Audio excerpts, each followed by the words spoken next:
Good afternoon, evening, everybody. Thank you for joining us for Summer Splash 5. We're here in the upper bracket, losers finals. We have UNC versus Boy Kisser.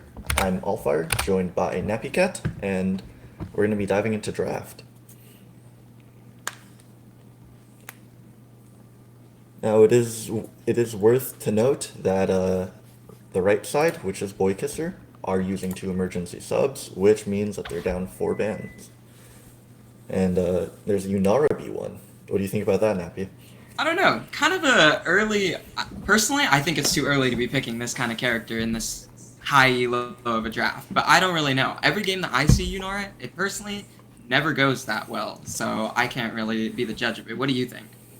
I've seen a lot of Unara in this tournament. Maybe people Hmm. are just trying to play it because it's a tournament and they want some time on it. Or Hmm. maybe they just see something that I don't. I'm not as good as these players. So maybe in the hands of someone with great mechanics, this Unara Hmm. champion is very good. But Hmm. we see it matched with Jinx versus Rek'Sai. Hmm. Yeah, I will say that is kind of an interesting pick because at least from what I've gathered from all the people who do play a lot of like higher elo games, they say that the range is kind of what makes Yunara weak. If you outrange her, then she's basically useless. So I think the Jinx pick is a little interesting considering without her rocket launcher, she has one of the shorter ranges in the game. But I don't know. Personally, I like this other pick with J4 into Rek'Sai. I don't know. I think it has a lot more I impact, mean, but we'll see how I this goes. I always love having Jarvan into Rek'Sai. Hmm. Like I play jungle, I play AD. Hmm. I hate playing into Jarvan as Jinx, Hmm. and I like playing Jarvan versus Jinx. Yeah. So yeah, and we're gonna see Yunar match with Lulu actually. Hmm. I think This that's a is huge pick. yeah, this could be a really scary lane. We should wait and see what Boy Kisser have to match this.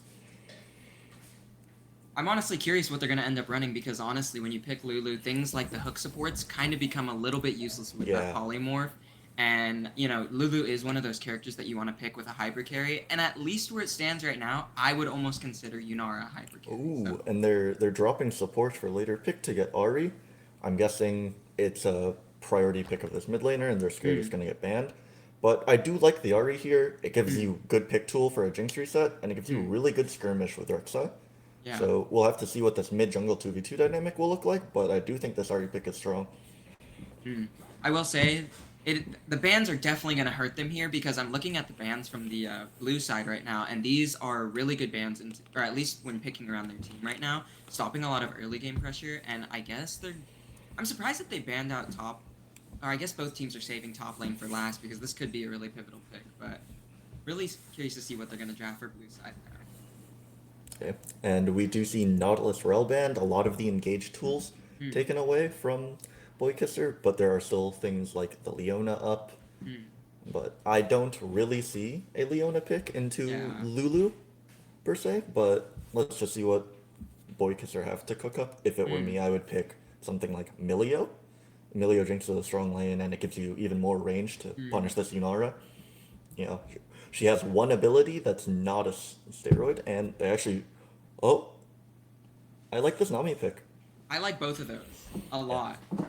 Either Braum or Nami there is really good, especially because of the 3 hit passes, or in Braum's case, I believe it's 4 or 5 hit. But that's four. those together, oh, okay, it's four, yeah. Those are all really good into characters like Enoch. I will say, I think it's interesting that they banned so many of the engaged supports, or that they were going to hover even Braum, considering, can you block Polymorph with Braum Shield? Because is Uh, it a projectile, or does it it's not? technically a projectile, but it's not something you can react Okay, to. And I we see. see Galio Gwen are on R4 and 5. The Okay. Galio, uh, their choice into the Ahri and Gwen Blind, strong champion right Mm, now. Very, very strong in pro play, very strong mm, in scrims and everything. mm, So, not too worried for the ban. And they mm. match it with Cassante.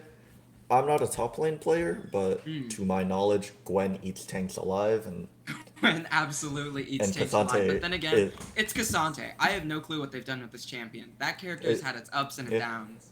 At least Cassante is only a tank Mm. 80% of the game, Mm. so there's that. And yeah, So, which draft do you see making it further here? Honestly, as long as this team takes it out later, I can honestly see blue side winning almost easily. Like the red side really has like a team that needs to capitalize on mid game like picks and pressure, or else they will just completely fall off the face of the earth, in my opinion.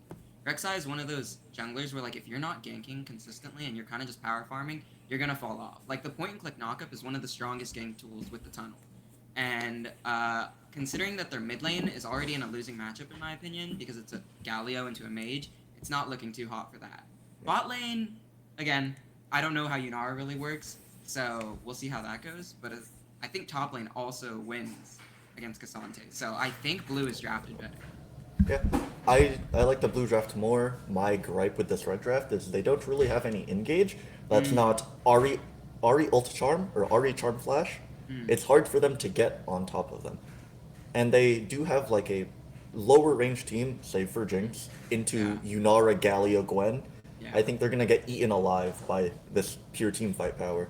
Yeah, I think if they really cannot rely on like the mispositioning of blue side, they honestly could just take this game out long and blue team will Yeah, win. yeah. This feels more like Blue's game to lose than Red's Mm, game to win. yeah. I will say I think the Ari pick is interesting because I'm not sure if red side actually has people that play Ari consistently. They might have just been picking that because I know that one of the people on blue side actually is an Ari main. So I don't know if that was I like mean, a necessarily good I call mean, or if they were even on the mid lane to play Ari, but we'll see how it goes now that they're getting counterpicked. yeah, I mean, game one of Fearless, sometimes you just take a pick away for the rest of the Mm, series. But yeah. yeah, I'm interested in this Rek'Sai matchup. I don't get to see a lot of this champion, so I Mm, want to see what they can make happen with it. yeah. I As personally love Rek'Sai. I'm a Rek'Sai supporter. I have Mastery 7 on this character from old Rek'Sai when you would like ult to one of your tunnels. This character, in my opinion, is like I don't know, maybe it's just because she's easy, but to me it's one of the like best junglers. I haven't really played much of new Rek'Sai ever since their E got changed. He doesn't do true damage anymore, so I'm not exactly sure how strong they are now. But I personally hate playing against J4. There's a reason why he's picked ever since like the start of League in pro plays. So I'm curious to see how this matchup yep. will go for sure. And on that, I think we're going to get a brief word from our sponsors before going into break as we wait for the match to start. Yeah, so quickly before starting, we would like to give a huge shout out to Gen.G for sponsoring this summer Splash stream by providing $1,000 in Puma gift cards for the winners of this tournament. Gen.G has continually been a leader in esports excellence, pioneering education development, and innovating technology integrations, making them a global thought leader in fostering a new generation of gamers. Beyond their competitive prowess, Gen.G has established Gen.G Academy and collegiate mentorship programs to nurture the next generation of talent in the gaming industry. They remain committed to diversity and inclusion in gaming with the Gen.G Foundation and provide scholarships. If you're looking to develop your skills or network with big names in the gaming sphere, be sure to check out Gen.G's Practicum Abroad program where you could visit Korea and enhance your resume with hands-on esports projects, get mentored by industry professionals, and get insightful lectures while immersing yourself in Korean culture. Be sure to visit Gen.G's website at gen.g.gg for more information. And we will be switching to the video that they have for us. Thank you.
And we're loading into game one.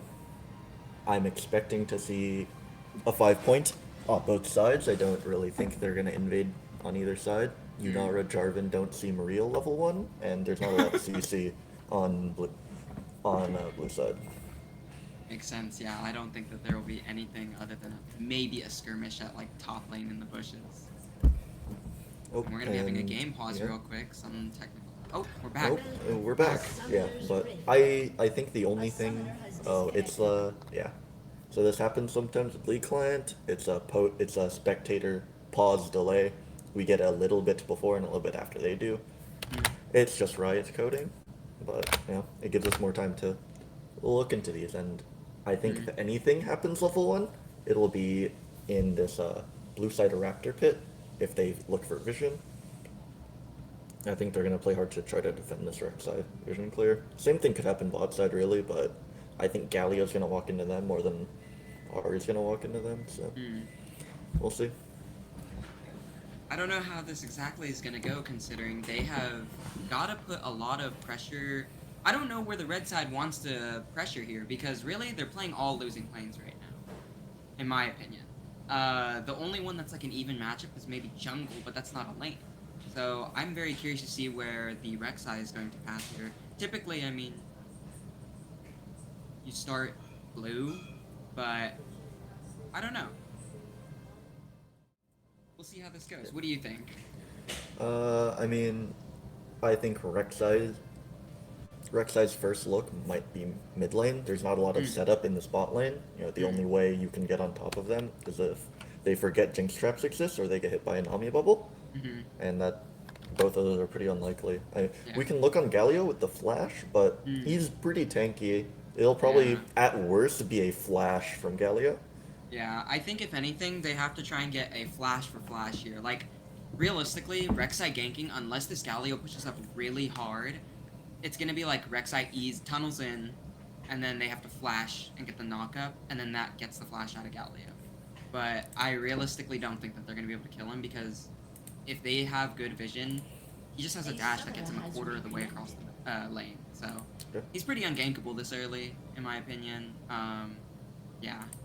Yeah. And I'm getting word from our observers that someone on blue side, the Yunara, I believe, is Mm. restarting their computer. Mm. So Alright. we're going to be sitting here talking for a bit. And there is something I did just notice. Both AD carries are opting for Flash Ghost. That's definitely interesting. I feel, and both supports have flash heal. I'm not gonna lie. Every time that I play a game, I'm not saying I'm Masters Elo like these guys, but it's like ADCs are running like barrier, and then supports are running like either exhaust if it's an engage or ignite if it's like a Soraka or something. So I think this is definitely interesting, but at the same time, it makes sense considering Yunara and Jinx need to be able to have this movement speed to space, especially Jinx into an enemy team like that. Yeah, and I've been seeing a lot more Ghost as of recent on AD carries. I know it was very popular a few years ago before they started taking barrier, but even last night or 2 nights ago, Mm. uh, I saw it in LCK. Yunara was taking Ghost, Mhm.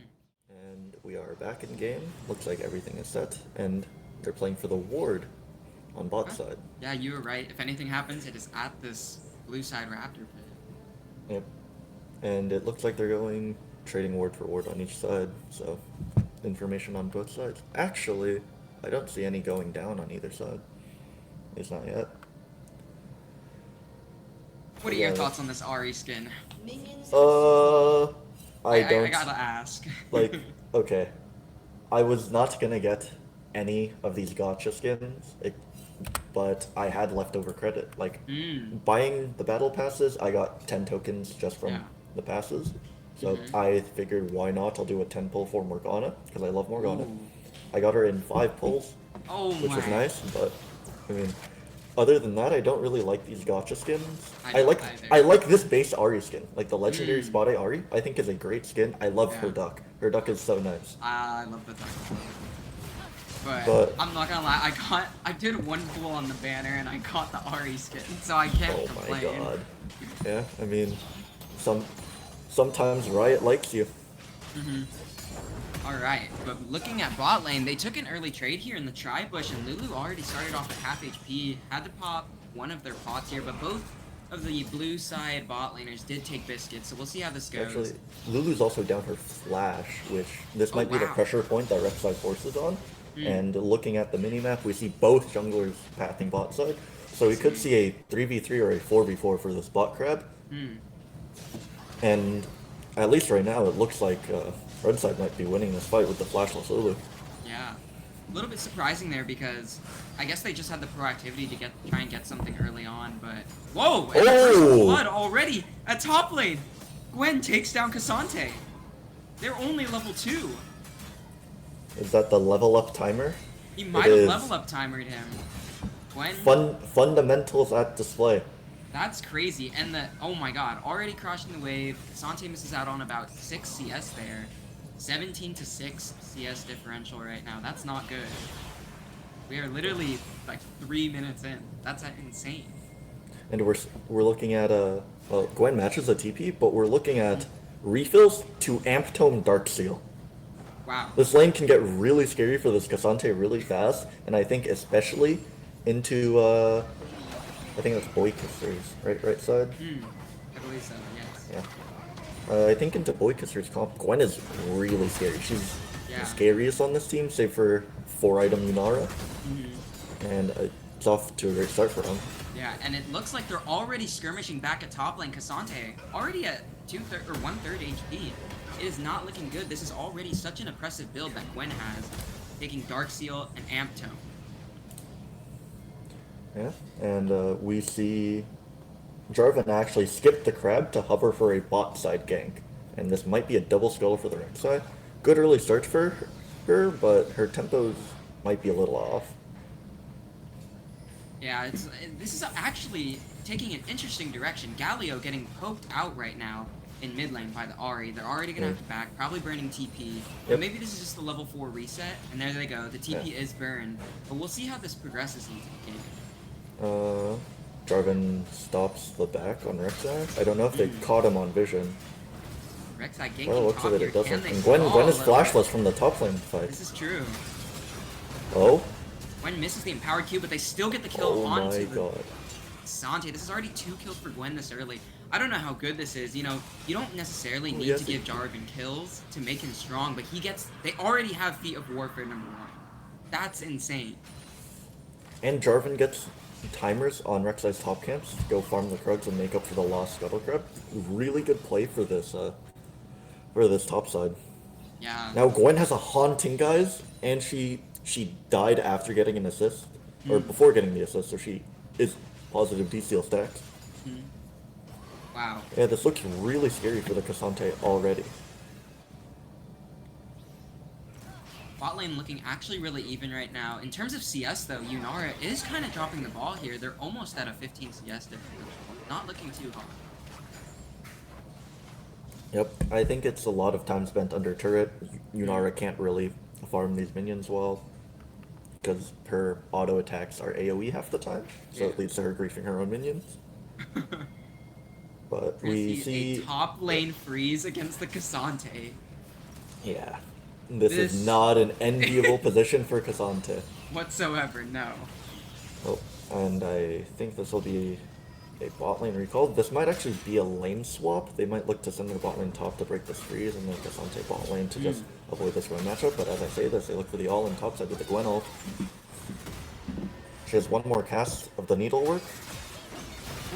Oh, okay. That's Cassante flash down. He held it for 2 fights, and it does get him out there, but he's going to lose a big wave. He has no TP. And their bot lane's pathing bot side, so there is no match. He cancels his recall. Very interesting, but Gwen has no mana, so I doubt they'll be oppressive here. And Rek'Sai already taking the dragon. They really need to capitalize on their bot side pressure here because top is already in shambles. But J4 does spot this dragon fight, and they're going to be rotating from mid, but it is a 4v2 as it stands right now. Lulu and Yunara nowhere to be seen. Jarvan caught on vision by the zap. Goes over. Oh, and he steals it! The big steal. I think he is just trading his life for this. As I say that, there's a Galio ult on 3. Yunara's not actually able to join this fight. She's just forced to hit Oh, Charm on the Lulu. And There's they no pick her though. summoners. That shield They is finish it off. huge. Okay, and Ari's able to find it, but they're trading kills 1 for 1 each time.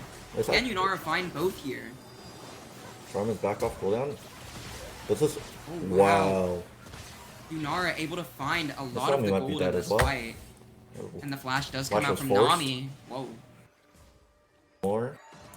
Okay, Blue doesn't find side, anything. Yeah. very Let's see. up on kills right now. We see a 3 for 3 and a dragon steal for blue side. Really good play for them. I'm worried for how this composition is going to work with such a big lead on red side. I don't Yeah. know what exactly we're able to get done. And the crucial thing in that fight, off that Drake, Jarvan actually hit 6 and was Yeah. able to instantly ult them. Rek'Sai was 5 that whole fight. I think it's different if, of course, she gets off that execute in this fight. Yeah. But losing that Drake is probably why she's not 6. As we Yeah. see a topside invade. I think Lulu one of moving the- up for the grubs. Looking for maybe a play on Rek'Sai as their spot on Vision.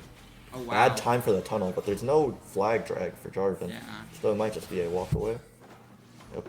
I will say on that dragon fight, I think the one spot that they messed up was Rek'Sai smited really early, thinking that they had complete pressure for this dragon because they had 2 smites available. But in that, they had to slow down their dragon taking, and then Jarvan spotted them. So they couldn't rush it nearly as fast, and they would have gotten it earlier because none of the team would have been there on the blue side. But fortunately, they didn't have smite. And now we're going to see J4 taking grubs. Insane objective pressure, right? Stands. And he's just able to get this for free with the Lulu moving up there. Nami mashed it, but she's a little bit late. And, you know, with the Lulu pressure, they forced Rek'Sai out of their jungle, and yeah, it's just free grubs. Now, the worry is, are they going to look to dive Yunara on the other side of the map with Lulu being topside? It looks like a no, as Lulu's coming back soon.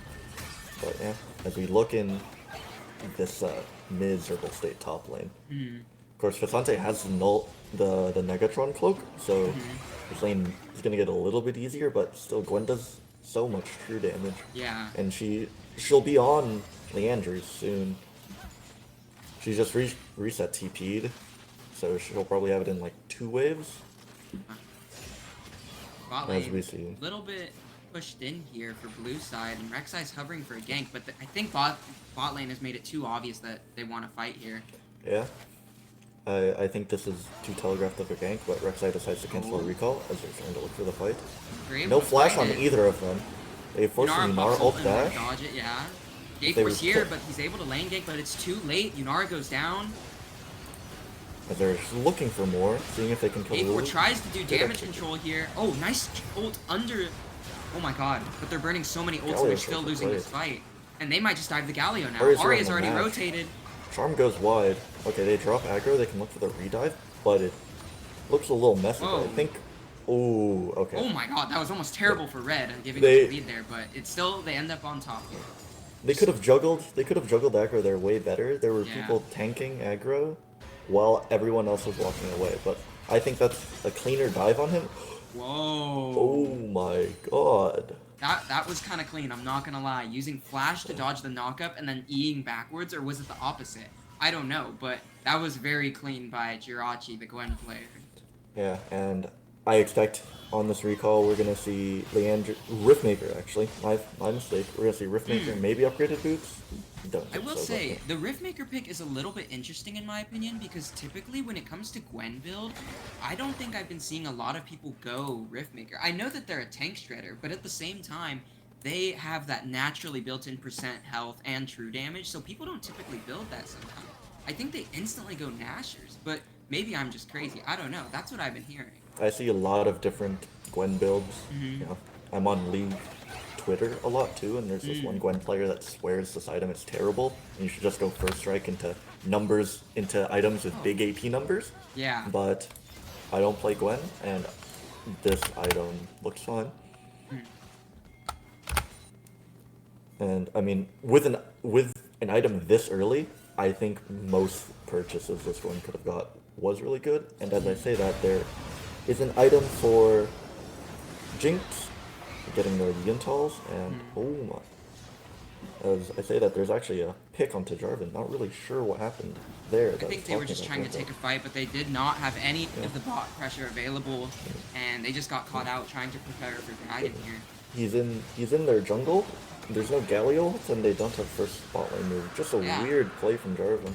I don't know. As it stands right now, the gold lead is looking pretty big now for red side. Boy Kissers have a lot of gold up on blue right now. Yeah. You know, I mean, like we're looking at bot side, and they just got a bunch of kills in that dive that we Flash mid saw. lane. And now we're seeing, you know, J4. He's dying pretty frequently, and even though he had a lot of early game objectives, I personally think that Mountain Drake is better than Inferno. I don't know. In this situation for them. We'll see though. Bot lane has just become so oppressive. A lot of this lead is just on this Jinx, and this is the worst place for it to be if you're on red side, as a play is look. Jinx pops the ghost early. It might just be a sacrifice of the Nami and walking away. Okay. She able to trade one back actually? She still has rocket? Oh my. But they get a lot from that. They got Lulu ult, they got Yunara ult, they got Yunara flash, but they did lose a kill. Yeah. But there is no objectives up on the map to fight with, so it's really worth it. Yeah, the crucial part of that, though, is that Yunara got the kill. She's able to close this gold lead a little bit more. Yeah. And it should ease their minds a little bit into having to play into this Jinx. And first item completions across the board. Very interesting decisions, I'm not gonna lie. I never really see Hydra built as the first item for Rek'Sai typically. Yeah, I've never seen that, but I also haven't seen Rek'Sai in quite a few years. Yeah.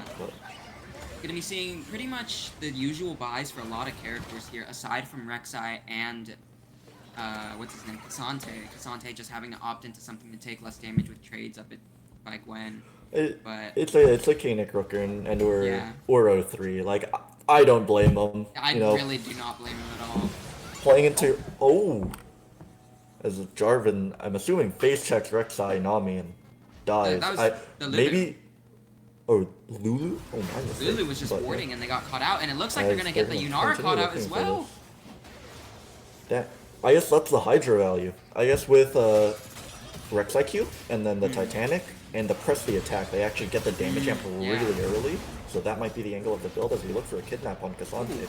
Gwen should still have dash up here. It's out of range of the turret. This could be a 1-for-1 trade here. Gets the knock up on 3, dodges the Q3. The Jarvan ult might have just griefed them. It might have griefed them a little bit, but... Really good play from Dash Zero, actually. Yeah. He's down a lot of gold, and he makes that miracle play happen. Props to him. As we look for another pick on this Lulu. We force the flash on the Galio ult. It's going to be scary for the Rek'Sai. They have to try to get out now. We see the Yunara ult come out, and I think Rek'Sai is dead here. Yeah. Bit of an overforce. You know, they're looking for too many cookies in the cookie jar. And a kill on Gwen top lane? Very interesting. I don't know what's happening here, but, you know, like I was saying earlier, red side is doing exactly what they need to. They need to force this pressure really mid-game. They need to look for the picks and look for the skirmishes to even stand a chance to prevent them from getting this to late game. They need to take this momentum that they have right now and push it into more, and that's exactly what they're doing. They're keeping it pretty even. I think right now they're just a little bit up on gold, maybe a grand at most. But aside from that, they're doing really well.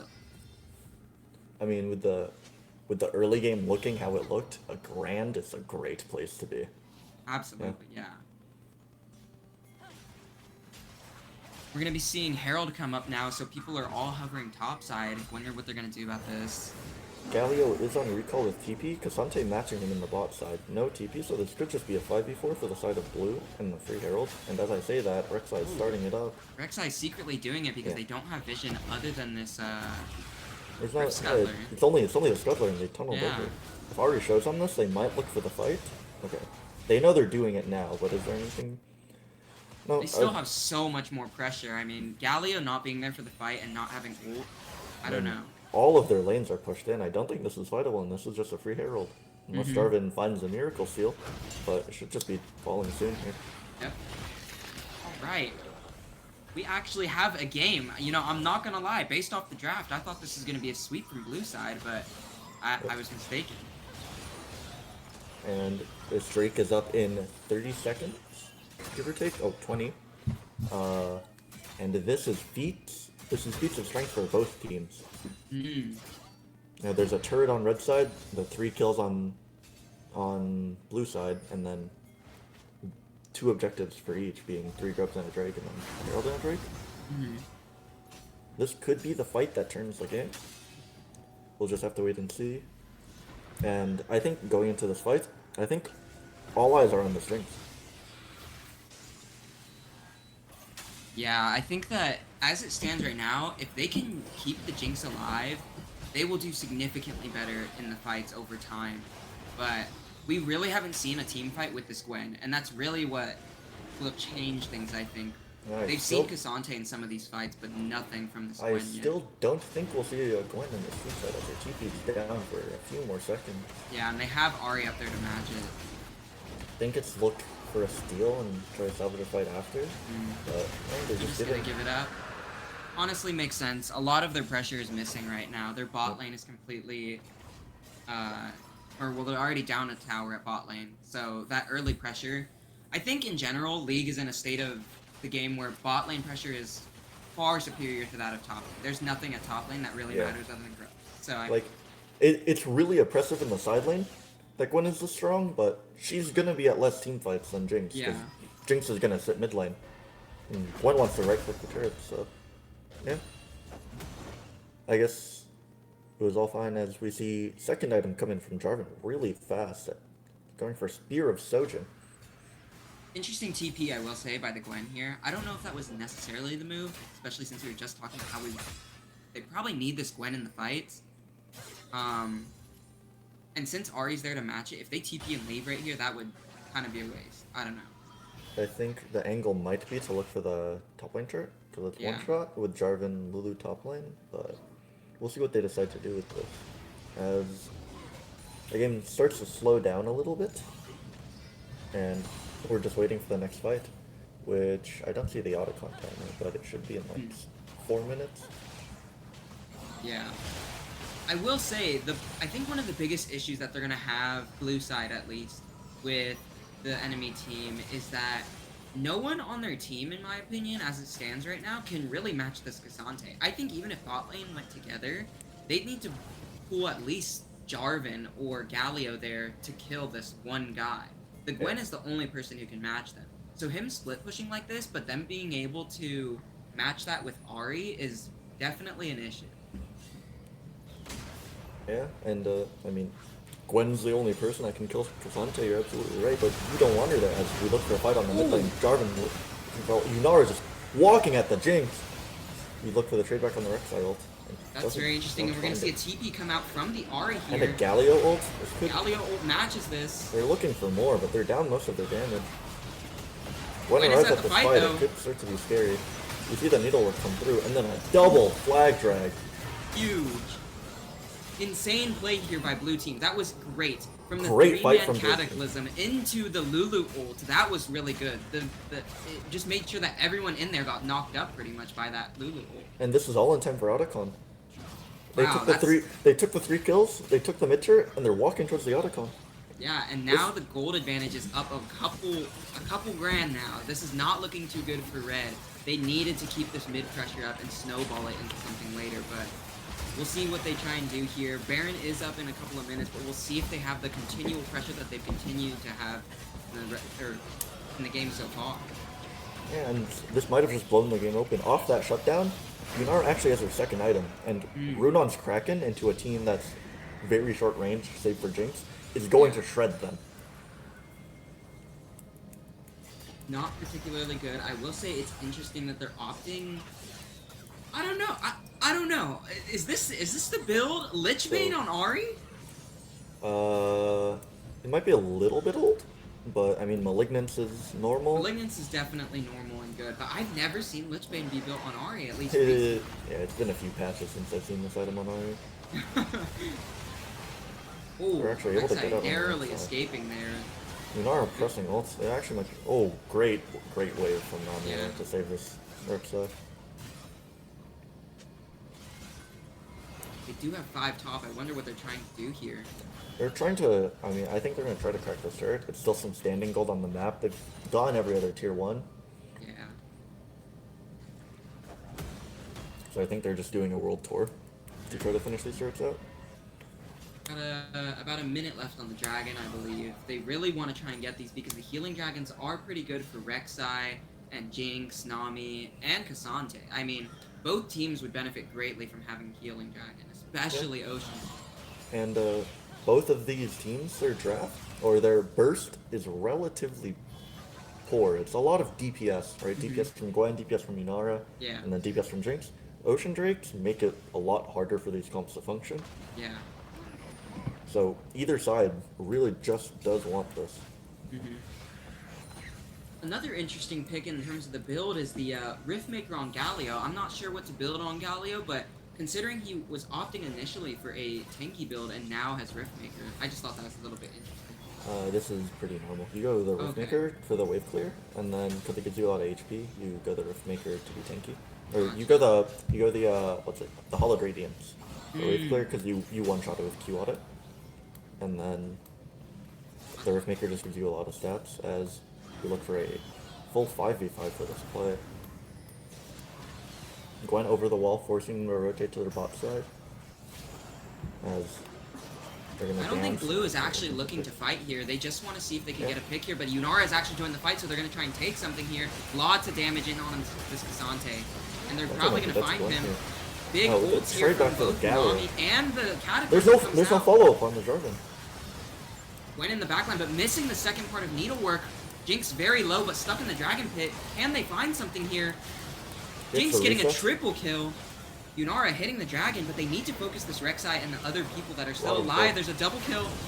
Can they make it 4? They get the knockout. There's the triple. Oh my gosh, and blue team gonna be acing, wiping red team there with that fight. In the latter half of that play, that was a really good polymorph from the Lulu. It slowed the Rek'Sai and stopped the knockup, and I think if that knockup goes off with Rek'Sai Ahri damage, Yunara's dead, and no, Yunara actually explodes there. There's no way. That character, especially not when in ult, has no mobility, and as it stands right now, they have no healing either.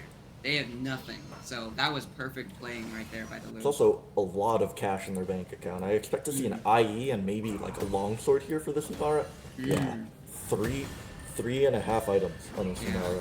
I mean, but we shouldn't ignore the fact that the Jinx does have a triple kill from that fight, too. They are also very strong. The bot lanes are what's going to dominate this late game. Both of these teams just need to peel absolutely insane amounts for these two ADCs, but this Yunara is going to be absolutely hellish to deal with. It is. They are so strong right now.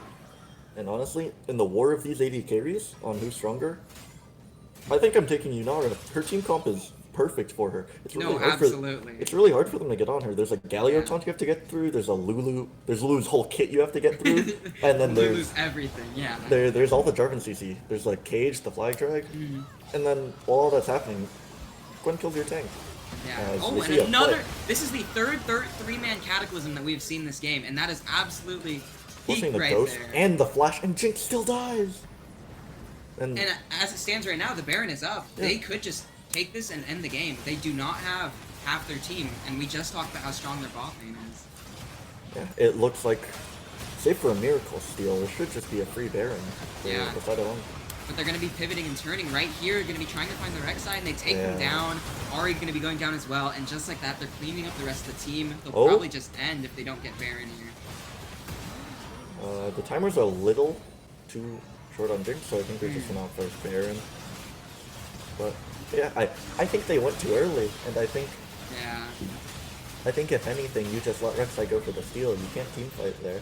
Yeah, unfortunately, they just did not have any of the vision set up whatsoever because they just had fought bot side for that dragon, and really the objective timers, they're just snowballing everything right now. It was just a bad fight to take. And because Lulu lived that Drake fight, she was able to get vision down before she left. Yeah. To go refresh her wards. And that led to the pick in the jungle, and that led to the Baron. Simple vision control game, well played to the loser.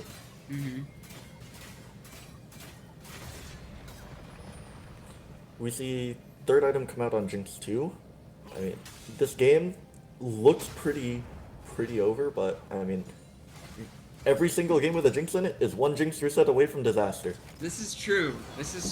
Jinx is just one of those unpredictable characters because there's no way to scale that passive in terms of strength in a fight.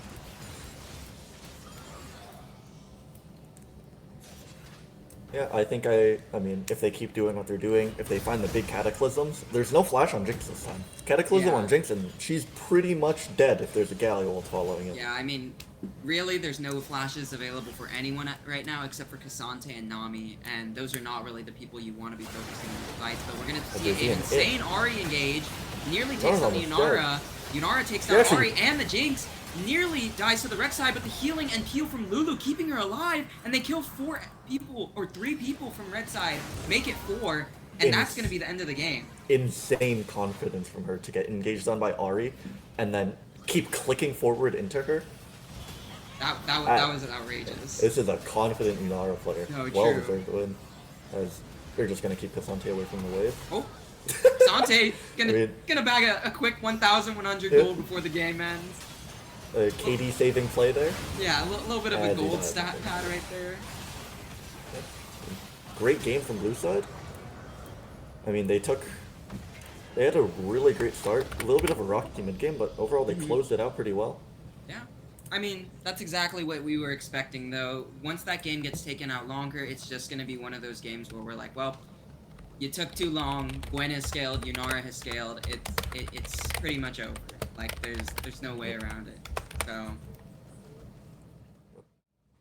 pretty good And game overall, though. Red team held the best that they could, though, in my opinion. I don't know. They fought mid-game like they were supposed to, but, you know, in the end, they really just did not have the team fight potential that they really needed when it came to those 2 bot fights towards Dragon.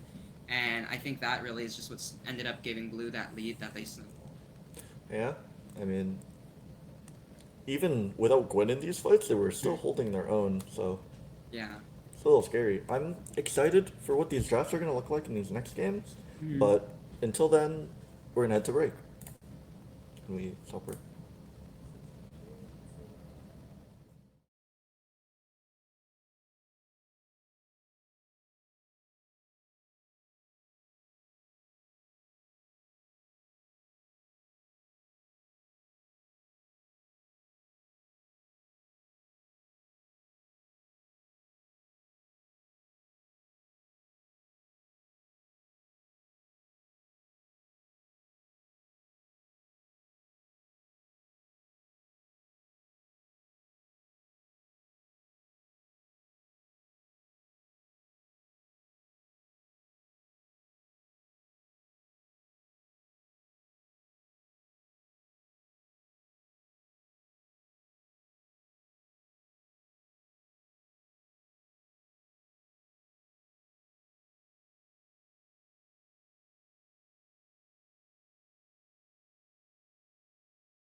seeing a lot of similar bands.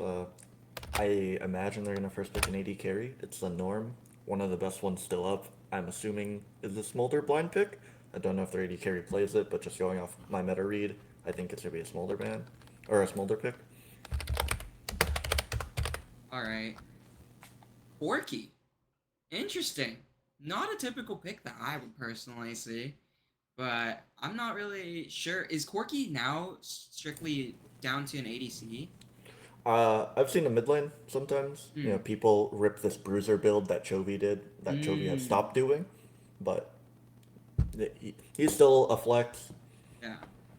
And we see Xin Zhao match. Interesting. And strong jungler. Yeah. Not many counters left. Hmm. And especially if their support is an enchanter play, it's a great pick. As we see Oriana to follow it up. Oriana as a lock. Very Yeah. interesting the way that the red side is drafting. I don't know. I First mean, first pick drafting jungler and then instantly into mid lane is that normal? I thought that, you know. they it looks like they're playing a lot for their wombo combos, right? Like in the Mm, first game, J4, we saw J4 plus Galio. This time, mm, while not as well known as like Nocturne yeah, Zinzao, you still have a point and click dash with an yeah, Oriana ball on you. that's So true. I'm assuming that's what they're playing for. As we see Nocturne Rumble matched. Mm. Now from the tournament chat, I know Dash Zero plays Rumble, Oh, okay. and when he typed in the chat, "I got Rumble," there were a lot of skull reacts on it. So I'm gonna assume Oh, he's really good at that character. As we see Zaya locked in for the AD carry. all right. That's definitely a good pick here, especially into a lot of the burst characters that we're gonna see already picked by blue side right now. So now we're gonna see Alistar ban. Definitely an interesting pick. They're just going for Uh, the engaged supports on these last two, I assume, like they did last draft. But yeah. it's a, I mean, it's a little weird to try to ban this engage support with Zaya. Like she Hmm. wants you to engage into her, but Yeah. maybe they're scared of Ori getting picked on waves Hmm. later in the game. Or I mean, their comp just wants CC. You know, when you have Rumble, when you have Corki, you want Yeah. CC to hold them in their abilities. Yeah, and I mean, considering that now they've drafted everything but bot lane on blue side, it makes sense to just target ban blue anyways. Like the two bans are good. I We're mean, not gonna see anything else. Corki could still be bot Oh, lane. We you're don't know right. This is yet. I true. mean, you that's the beauty of flex picks. As we see Vlad. Vladimir Oh, pick into I Rumble. would love to see them lock this in. This is On. oh, Oh, and I a mean, swap to Kennen. Definitely still good. Okay, a better pick in my yeah, opinion. less spicy, but I mean, I think Kennen is good. Yeah. This gives Xin Zhao solo AD topside, you know, with Mm. double AP solo laners. Yeah. But I'm not familiar with this matchup first. Kennen into Rumble as we see Swain hover. Okay. I don't actually know where this could go because this could go Really? mid. I mean, it could go mid, AD, or support. I've seen it in all three roles. This is true. It'll get narrowed down by hopefully one when they lock in something else, but I think this is gonna be Swain mid. Okay. It's Oh not support, wow. It's not support. and I'm assuming you're not gonna play Karma Swain bot lane, so my assumption is Swain mid. We'll see in a few minutes when we get into the game. Okay, that's But definitely an interesting pick. I hardly see Swain get play mid. yeah. Also, interesting thing from red side, they saved supports for R5 instead of typically top lane. I want to see what they get done with this, especially with Zaya. Rakan is still up, which Hmm. is really good there with their comp, especially with Ori. I would like to see a Rakan. I think Rakan's a good pick here. You know, you have a good ball carrier because you just press Yeah. alt, Oh. and you get the Zaya Oh. pairing. Nautilus, not bad either, but I think I definitely prefer the Rakan as it is locked in. Yeah. I think the Rakan in general this time is gonna be a lot better. Not necessarily because like I don't know. I just think that he is the slipperiness is kind of nice. I don't think that Nautilus might just like go in on this team and explode. I'm not gonna lie. Like I mean, I think Rakan goes. I think a lot of their team goes in and explodes. They're not super tanky. Their tankiest members is Xin Zhao, right? So, that's true. my biggest worry for Red Side draft is a lot of them might just explode with an equalizer on their head. Yeah, that will just burn through them. So I think that it would be in the best interest right now for Jinzhao to play pressuring top here. I can't imagine, but I can't imagine Kennen losing that bad to Rumble either. But then again, I don't know this matchup. I'm Yeah. not a top lane player. I'm Yeah. only a bot lane. So Yeah. I mean, this comp, this red side comp, squishy, but they have a lot of damage. You know, this is going yeah. to be a big mechanics check for them to see if they can get away with drafting such a greedy comp. All Uh, right, and I think we're just gonna quickly go into another sponsor shout out before we get into the game. Uh, Once again, Gen.G is the sponsor of this stream, so shout out to them for sponsoring $1,000 in Puma gift cards for the winners of this tournament. Be sure to visit their website at Gen.G to see their Gen.G Practicum Abroad program, Gen.G Academy, and the Collegiate Mentorship programs. And thank you once again. Be going on break for real quick.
Alright, and we're loaded into game. This time we could see something level 1, like more than we did last time. Swain usually starts at the anyway. Mm-hmm. So they could look for a fish on this Oriana or the Zinza in the jungle. But aside from that, I mean, should be relatively tame. But if Yeah. any, if last game's any indication, we might see some shenanigans. I think they're Yeah. actually spotted by Oriana here. I think that their plan is foiled.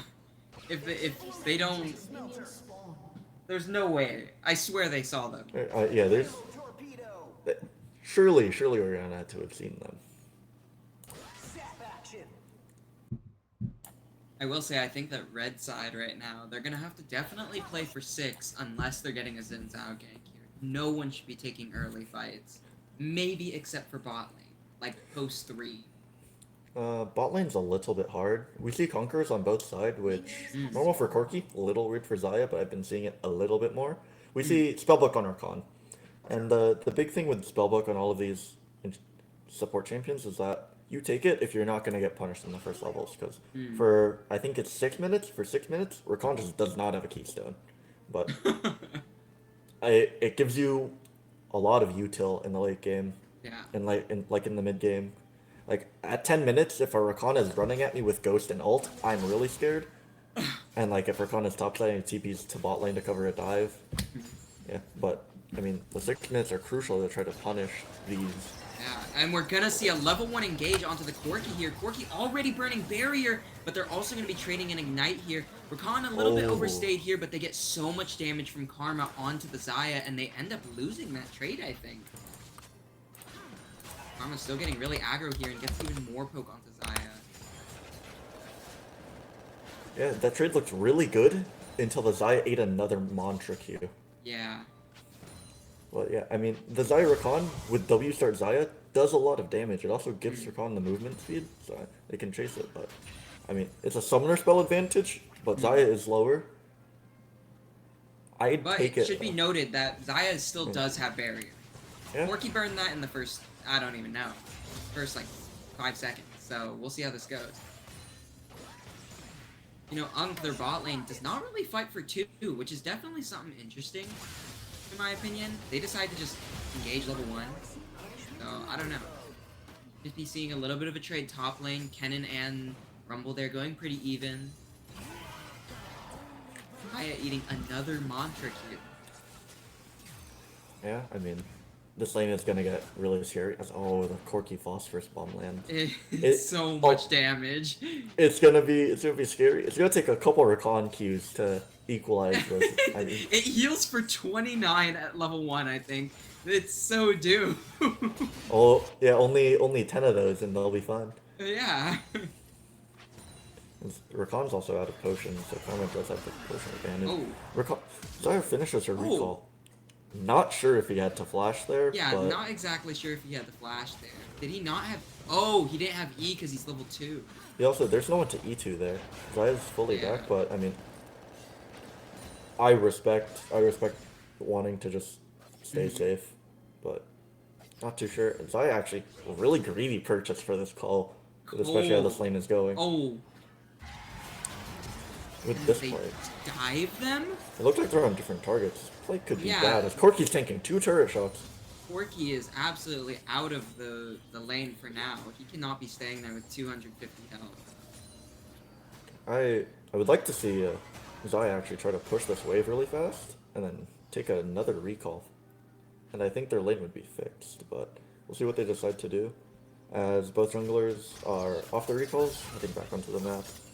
We did see them start on opposite sides, and I think I would have pathed bot on both sides here,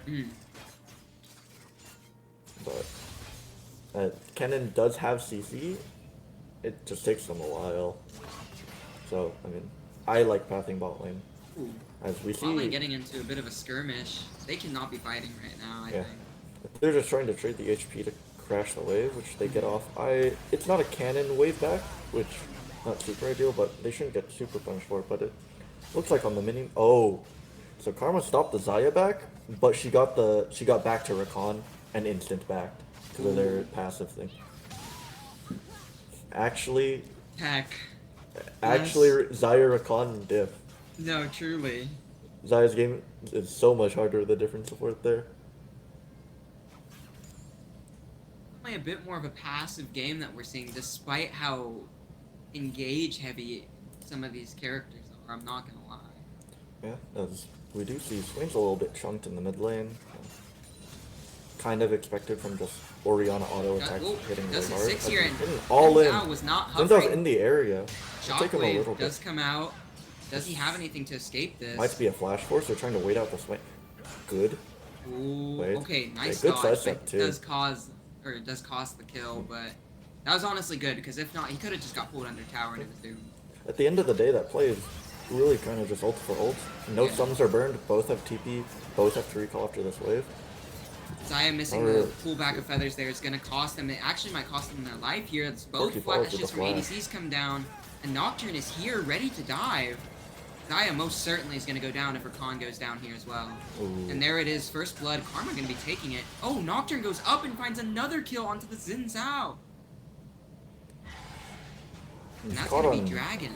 He's caught on a greedy rotation. Yeah. I get what he's trying to do. He's trying to make it bot so that they can cover a potential dive, but Swain is already TPing back, while your Ori is like 4 seconds channeling her recall. It's hard to look for anything there. As we see another really good start from blue side. Granted, different team this time, as we see potential fight mid lane. Map side diff maybe is what it is. Maybe blue side is OP. And we see first item, Merc Treads for this Rumble. Wow. Okay. Makes sense, but definitely a choice of all time, I'm not gonna lie. It kind of feels like the Kennen tax. Yeah. More than anything, but I don't know the matchup, but I kind of figured you wouldn't have to do this, as Grubs will be spawning in a little bit, and we see Rakan is the first move up, hovering in this bot side river. I don't think they'll actually move because this lane is going to get frozen here. Yeah. So if there is a Grub fight, it's either going to happen in a few minutes, or it's just going to be a straight old topside 3v3. No supports ruining the fun. That being said though, this should be Rakan's Bubbook timer, so he can grab TP if he wants.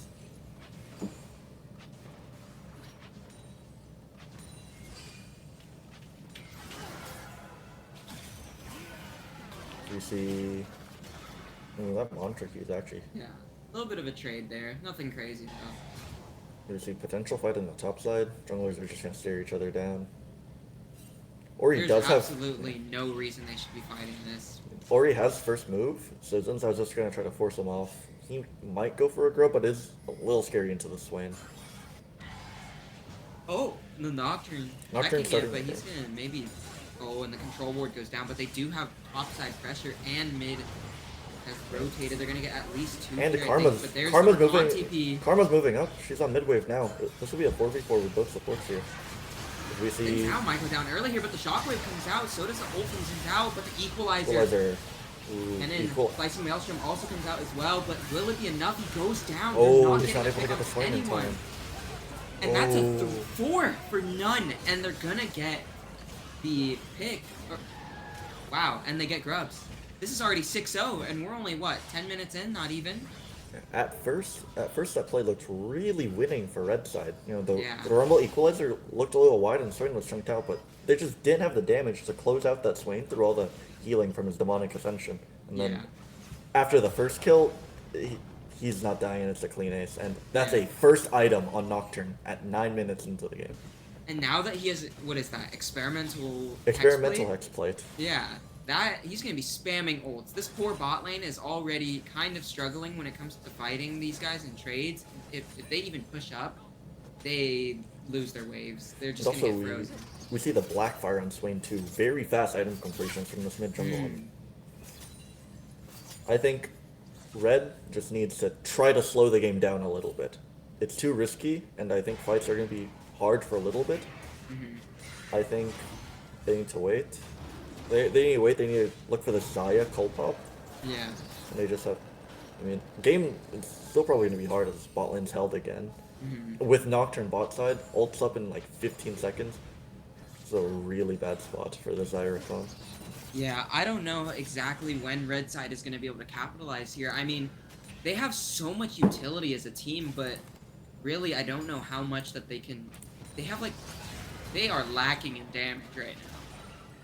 They do quite literally nothing until a couple items in. You look for okay, never move finds Orianna. So two abilities, and that's like an eighth of that Orianna's HP. Yeah.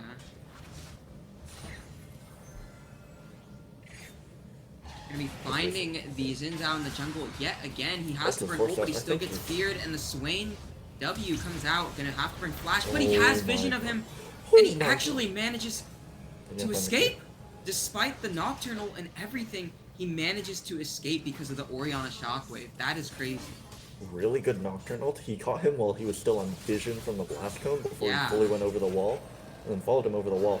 That was really good, but oh, it feels like a crime that Xin Zhao lived there. But I mean, good Yeah. good ult from Ori to stop the follow up. I mean, he's one auto from death, and it's very much stopped it. But I mean, first Nocturne ult with this Hex Plate amounts to pretty much just a flash. I would take that as red side. You know, it's a small win, quote unquote. Yeah. But you take what you can get with a lead like this. A little As we pushed look up for a here. fight on bot side. Could be They're gonna scary, but fight. down. Nocturne, are they just gonna go for a kill here? There's still Xayah ult. Oh, and he Oh, spell Karma shields flashes. the root. Oh. It is not looking good, and just like that, Nocturne already basically has his ult back. I mean, it's 3/4 of the way back up. He's ready to gank yet another lane, but he's gonna get another drag because this is bot side pressure that he has. Really unfortunate for the Xayah, but silver lining, she held both her summoner spells. Yeah, I mean, I guess, but She- like, if she's not using them now, when? I At mean, least she didn't die using them, I guess. Yep. I mean, she just accepts her death, takes it with Mm. grace, and we see. I mean, this game already looks kind of disastrous as she's zoned between turrets by solo Corki. Yeah, Corki already has a half-stacked tier, and he has Triforce. Yeah, He's Triforce is- completely oh. obliterating in terms of CS. He's quite literally double this Xayah CS, and he's just zoning her off of everything. Oh, he's Even gonna the let EXP. he's gonna let the whole wave die before he last hits the turret too. Yeah. Wow, they are just absolutely putting the spot lane out of the game. Yeah. And the map is split, but I mean, I don't think they can do much about this with Merc Treads. Merc Treads on this Rumble. I don't think they're gonna die really quickly to this Kennen. No, this. please do not dive a Rumble. Rumble does This have is the so equalizer risky. here. And And actually, Karma's Karma's there right as up well, there. so that'd be a terrible decision if they had dove there. Turret plating will soon fall. Red does have 4 hovering top, but there really is no point in diving a Rumble. He could kill all 4 of them with an equalizer placed well. also just, I don't think they have the damage to kill him. Yeah, I think they need at least 2 items under their belt each to do something, at least. Good We'll trade see. here by Cannon, though. I mean, Rumble's just trying to bait the Kennen engage for his Nocturne, Yeah. but he doesn't bite. We see Rakan and Karma still hovering around top side. It's just a vision dance. Now Xayah still working on her call. Once this call pops, it might get a little bit easier for them, but this Yeah. game is still looks really hard. Nocturne even opting for Swifties. Swifties and Hexplate. If he pops ult and he runs at you, I don't think you're leaving. Yeah, there's no way, because I mean, the only... There's a couple of slows on their side, but yeah, he's just gonna stick to them like glue. He already has so much movement speed as is when he pops one of his abilities. Like, The Xayah trade goes taking down an the mid lane. insane Xayah's trade so here and low. nearly... Oh! it does go down. Wow. Insane damage from this Corki in that And the fight. Corki took 0 damage because the Karma Shield was empowered there. Oh no, Yes, and do that they could lose yet potentially be another? dead here. Oh, Sin's the out press- ult gonna be popped. Oh, the He's Crescent Guard feared. doesn't knock him back. It's a 4v2. They cannot afford to be here any longer. And the Nocturne gonna be connecting an ult here, but Kennen is here. Equalizer goes down as well. Kennen. I'm surprised Rakan got out there. I'm surprised he got out as well, but I guess it's just because Kennen. They look for the Rian on the Rumble. No ult on Oh, him. Forces the Slicing flash. Maelstrom popped. Flash for flash there, and he does. Whoa, maybe he He doesn't should be- find the pick. Oh. But the empowered plant from. Is that Chemtech Drake plant? Oh my. It's a disaster. It's the Chemtech Drake plant, so he doesn't get slowed, and he gets health and shield in a greater amount, so he lives. That is just not what you want to see. That's a disaster. So you potentially even see Rakan get picked here on the end of this play. And he does. Wow. Will they trade back? No, he Oh lives. my. That might be a red buff diff. Oh my Red god. buff diff. It's so sad. Wow, what an absolute pivot from what we saw last game. This team actually drafts a really well put together team. They're rotating so well. Boykisser might be taking the second map here against Ankh. Yeah, I mean, you never want to call a game too early, but I mean, it's. I think this game like, seems it's pretty 8 hard to grand lose. gold. Yeah. There's no way they drop this, right? This game, I mean, this game won't be won by Unk. It'll be lost by Boykisser. Yeah, no, there's no way. Oh man. Herald gonna be up, and they have Dragon in about a minute as well. And the Nocturnal gonna be popped here. TP does come in as well, and they're just going in. They know that they don't have damage. Triple man Shockwave, but is it enough? And the Demonic Ascension comes out as well, but Xin Zhao gonna be going down as we see yet another TP come in from both sides. Slicing Maelstrom as well. Kennen finds one, but can he make it a second? He cannot. Oh, he almost did, but I don't know what. He doesn't have any burn items, so it wouldn't have done anything. And that's gonna be a 3-for-1. We got one. Armor. The karma. It's so bad. But I mean, hey, they're on the board. They're on the board. They're on the board. Sound the alarm. Wait, Dark Seal, a positive Dark Seal trade for Rihanna. It's worth. Kennen also getting a Dark Seal despite being so down. It's very interesting. But maybe their team is just looking to, like, snowball off one good fight. I have no clue. I mean, I'm a really big Dark Seal advocate. If you do the math on it, it's about 180% gold efficient at 0 stacks, which is insane. But even my love for this item, I don't think I would still have it in my inventory in this game today. No, I would absolutely not. Hell no. Like, it's better from behind, but we actually potentially gonna play here on mid lane. It's probably just another 2 ults pop, the Nocturne and the Equalizer, and they're just gonna find 2 for it. That's insane. I mean, there's not much they could do there. They just got caught out. It's a vision diff, and vision means everything for a Nocturne that's ahead right now. Like, yeah, he's actually already swapped over to the blue trinket. Oh wow, yeah, it's actually, he's such a threat. He's just hard fishing for these picks, and like he's found Xin Zhao 5 times. Yeah. I will say, I don't know. To me, the Xin Zhao pick that early was a little bit interesting, but I don't know. I mean, I personally was fine with it. I just didn't think they gave it what it won. Like I think Rakan is fine with it, but I don't like the Kennen.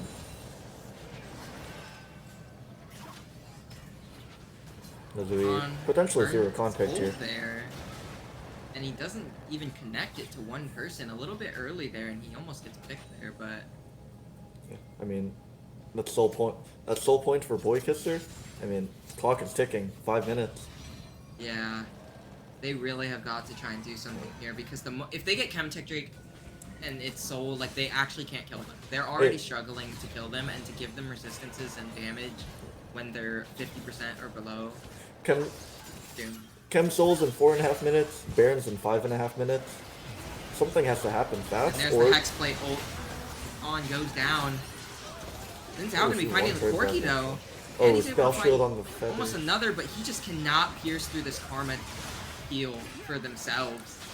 It's too much.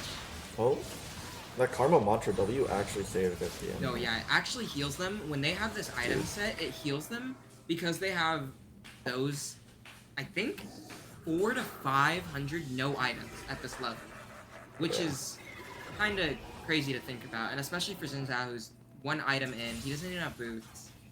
Like, it's gonna be rough. I mean, you try to take what you can get in these plays. Like they got a kill there, but this game just looks so hard. And to be honest, I think it's a save mental angle. Yeah. As I mean, Nocturne is just soloing the Otacon. Yeah, this guy is literally Otacon itself. Like, he is so strong. There's no way. I don't even know if they could kill him. Like, I don't know. This guy is so strong. And now he's getting like tankier. He's just playing for like his presence. He isn't even like he's just letting his team scale. Rakan is forced out solo by the Corki again. He might actually be caught by the Nocturne. Oh my god, Blue Trinket gonna be going out. Oh, very interesting decision there after popping ult and then flashing. But I mean, I guess it makes sense so you don't get feared. I think Nocturne might have just not been in range for the Rakan, which is why you went on the cannon there, but I mean, I think he would have killed him if he didn't flash, so. Yeah, but I think it's just interesting popping ult there. He could have saved it for the next fight. Yeah. Rihanna just pretty much playing their life trying to get this tower, and I don't even think they're He's trying to get the it. bounty, but... Oh, that is going to be a 5th kill for Corki. Corki is disaster. already farming at over 10 CS a minute, and now they have 5 kills, 6 assists under their belt. This guy is going to be a raid boss if they take this out any longer. Oh my god. And Nocturne is almost at Frozen Heart, too. You're right, this might just be a save mental game. It's practically unwinnable at this point. I mean, They have to stop playing the game for like 20 minutes for them to catch up and I towers mean, and everything. maybe they throw at Baron and then throw at Elder and you can win, but yeah, a lot more has to go wrong than Yeah. a lot than has to go right. That's just so crazy to me that like Nocturne with experimental hex play is like so good. Like he just burned that literally 10 seconds ago. His ult is already a quarter down, like off cooldown. As I talk, it's 2/3 of the way, like or 1/3 I of the actually way. look for a fight and Sweat. I don't think they have the damage to go here. They don't They have do. slice. Oh, they have slicing maelstrom. Oh. This could be This it. could be the fight too. Oh, never mind. Oh. Grumble actually just burned them all alive. They have the burst to kill one target, but in these Yeah. longer fights, I think they just run out of gas. You know, Yeah. you have Shockwave for one target, then you have Maelstrom for people. But if you can't kill all of them before Cannon ult is out, I don't think you're killing. Yeah, More than one. I don't know. To me, it was a good draft, but I think they lacked damage very early, which Oh my prevented them god, from doing anything Corki later. damage. This guy autos for like 500 right now. Oh! It's actually insane. Yeah, I mean, guess this is a PSA. Don't go the Shojin Corki build. Oh, Let's and they're look. re-engaging another fight because blue side is Their they're HP all half HP. Yeah. Their HP bars are low and they're down one, but I don't think they can catch them. I think they just swag walk out. This guy, I don't know. I mean, Nocturne's gonna have Frozen Heart on recall, and Corki's gonna Yeah. have Last Whisper or what's it, LDR on recall, and Yeah, that's LDR. Oh man. it's just a Oh, someone got caught by Swain. Is that Rakan? Oh, he got out. Okay. he just walks away. It's just Swain for right now. I don't doubt he could kill him, but yep, it's good enough for us. As Chem Drake for blue side is up now, and I think you have to. It's either you fight for this or you pray. Like, you want to fight for the soul, but I don't think you're strong enough. And I think Yeah. if they're at the point where any fight they lose is going to lead to their Nexus exploding. Yeah. So they just want to pick a better time, right? And while Chemtech Drake is soul, it's not worth potentially losing the game over. And I think if I'm in their call and someone is calling it, they're saying, give it and just try to fight for Elder. That or Baron if they can. Or but Baron. They're just losing out on so much vision right now. And the Swain Demonic also. Ascension gonna be popped here. They're tower diving them. They do not care. 2-man Shockwave Equalizer comes out and the Nocturnal as well. Slicing Maelstrom hits 3, but I don't think it's gonna be enough. They just don't do enough damage and Kennen goes down. And that's an ace. And Yeah. that will close out the second game. There's nothing they could have done there. They are so strong, this blue Yeah. side. The blue side draft is. This just looks really strong. Yeah. And, I mean, really good comeback from what looked like last game. Yeah. You know, really strong dominant early game to tie up the series. Right. Very interesting.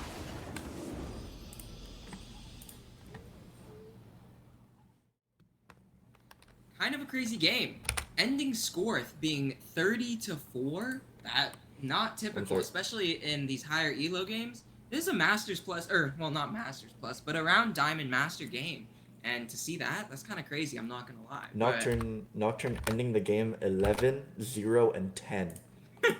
that guy had global presence. There was nothing that they could have done. Like the moment that he got the first, like I think 4 kills, and he had Hexplate, there was bot lane already was pressured off because Corki Karma was stronger than their lane, and mid wasn't doing too great. But it's mid. You're gonna be pinched on all sides, and then top. It was an even game until they lost that grub fight. I think when they hit the 3-man ult, but it wasn't enough damage.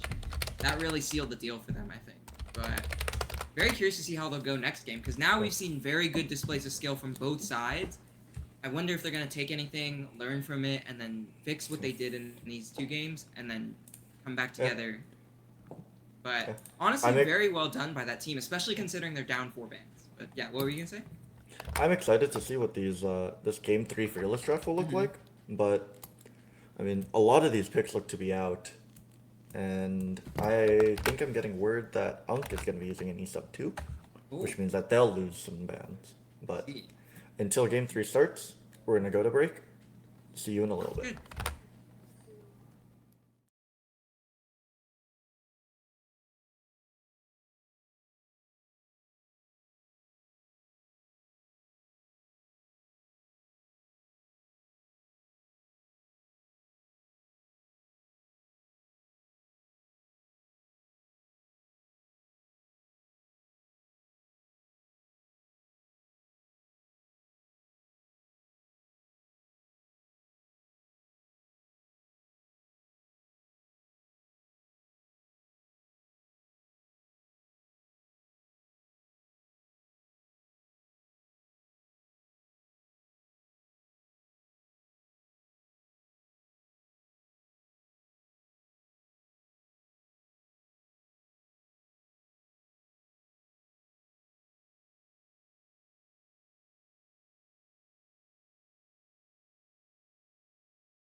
Alrighty, coming back in for our third game between Boy Kisser and Unk here.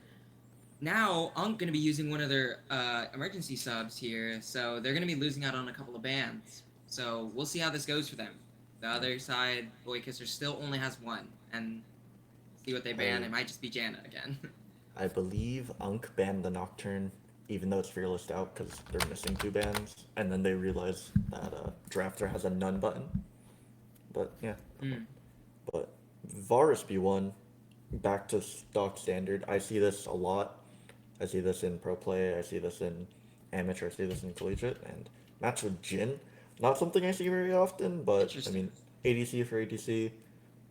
With how botlane has been going, it could go either way. But I would want to see what these support matchups are like. But it should be a good botlane to watch. As I'm assuming they will pick jungle on 4. Soraka. Whoa, that okay. Jin Soraka as your first 2 picks into Varus. And they locked it in. And they locked Okay. it. Oh my god. I I mean- am unsure how to feel about that. I but- think Soraka's a strong champion, but I think Varus just throws his ult at you, and your game is a lot harder. Yeah. And it's actually seeing a Jana ban. Now, I mean, Boy Kisser has been banning this every series, but Wait, is this the ban or is this the pick? They're picking, no?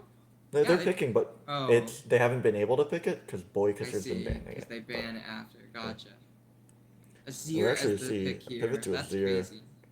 my guess is they're still gonna rip Jana on 3 here. It's actually Wukong. Okay. I don't mind that. That's They're kinda... they're opting to kick their support to later pick. I mean, I'm fine with it. Like, I'm guessing the person plays a lot of Jana, which is why it's getting banned and why they were thinking about picking it. But I just don't think it was too good into what they showed. Yeah. Jin's a lot of range, and Soraka's not gonna walk into you, so not a lot of Jana value. But I like this Azir Wukong. I think this is a pretty strong mid 2v2 Oh. skirmish mid game, and we see Victor. Victor. Very interesting pick. I like it though.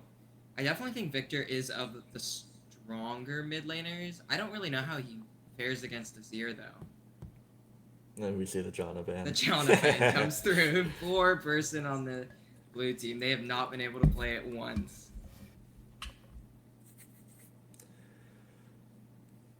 And I'm assuming this will be another top lane ban into one of the jungle picks for Boy Kisser. I'd like to see something tankier, Yeah, no, As- for sure.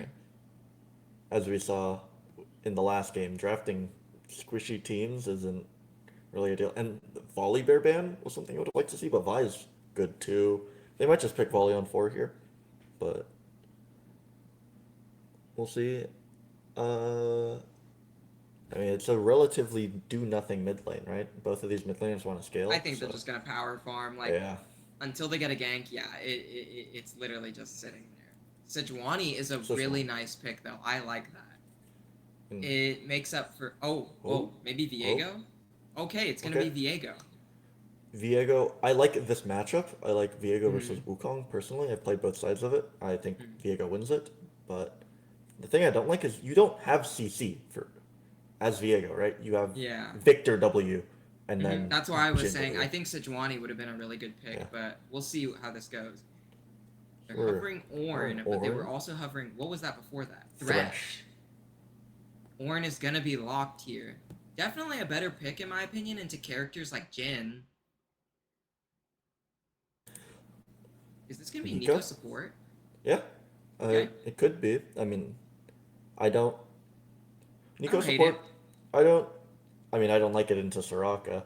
Yeah, I I think- don't either. I feel like everything that you do is just gonna get healed back. I think they have a really good team fight.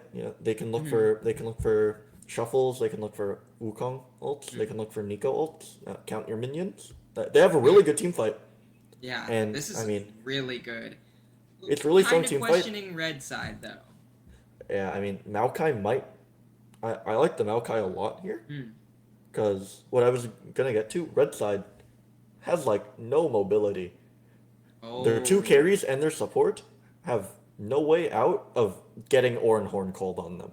Or Yeah. if Nico shows up on you, you have no way out of it, and if your flash is down. Yeah, wait, you're right. They actually have like negative mobility. They really cannot do anything except for Granted, flash. if you take the fight into them, like if you have to fight into Soraka Hmm. Silence, and if you have to fight into Victor Gravity Field, Hmm.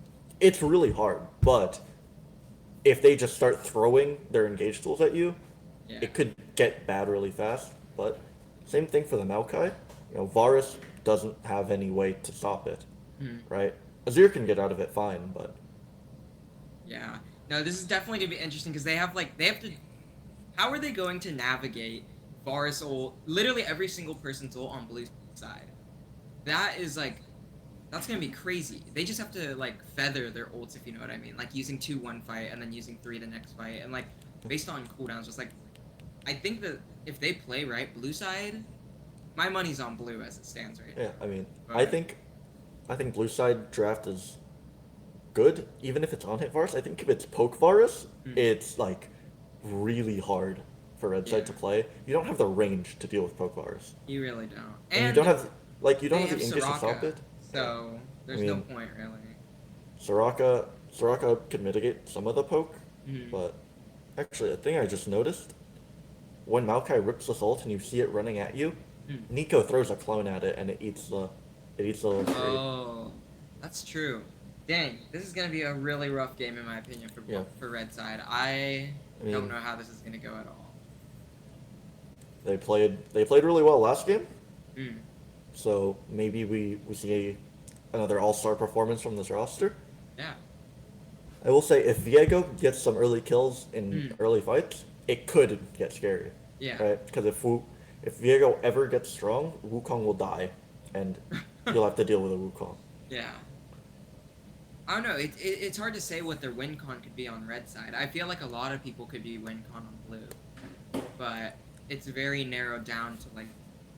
Do you think Victor has carry potential into this team? I mean, Wukong or like if he gets a pick, if they get a pick, it's Mm, pretty easy, right? Because mm, getting a pick late game, you have the Victor, his ult's gonna yeah. extend, and you have Viego body. But I don't think Victor's gonna solo carry this game. I think this is very much a 5v5 comp. And Yeah. I think if you play this properly, it could look good. Mm, I'm doubtful, but I think this comp is more than playable, especially with the performance they gave us last game. I yeah. wouldn't put it past them to find a win on this comp, even Yeah. though I don't like it. Yeah, I definitely would want to be on the blue side team right now. I I don't know. To me, I feel kind of like it was literally what you were saying, the mobility thing. I feel so vulnerable into Azir and Wukong and Ornn and Nico. Varus, I could kind of sidestep it. I can't outrun Wukong or Azir or Nico without Flash with these characters. So definitely gonna be an interesting game. Yeah. And with that being said, I think a brief word from our sponsors before we head into the game. Hmm.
Alrighty, and we're gonna load into the game. I am not expecting any shenanigans. I think there's so little CC on both No, these yeah. teams. Just 5 points. I mean, Welcome to I love a Summer's level 1 Rift. fist fight. I love invading, but I think there's just 5 points here, and where do you think we should be watching? 30 Really, seconds what's until the minions what's the spawn. matchup of the game here? Honestly, I think that like they probably have the best bet trying to kill someone in mid. Or I think Azir. Oh God, I think that like for red or blue side they should be focusing bot lane because aside from Soraka silence, there's not much stopping a gank.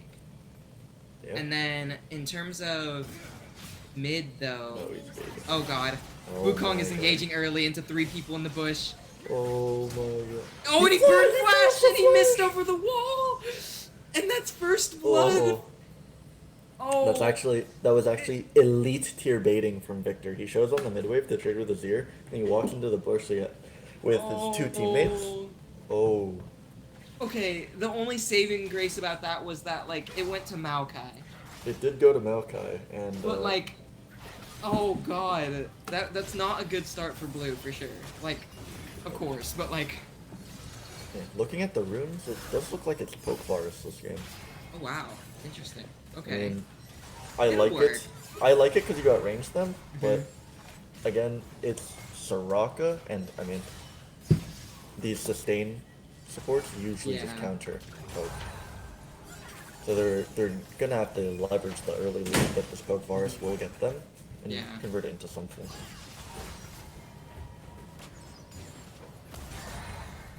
And I mean, with this being Poke Forest, I think the only person that's killing like a late game Maokai is gonna be Azir.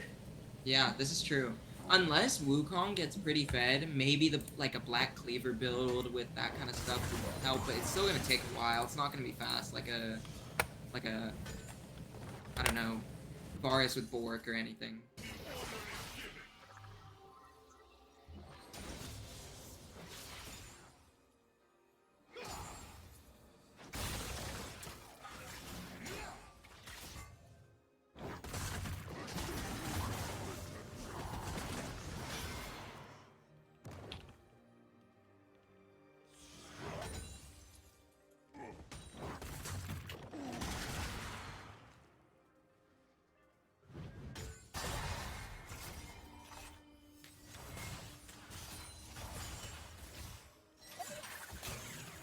Hmm.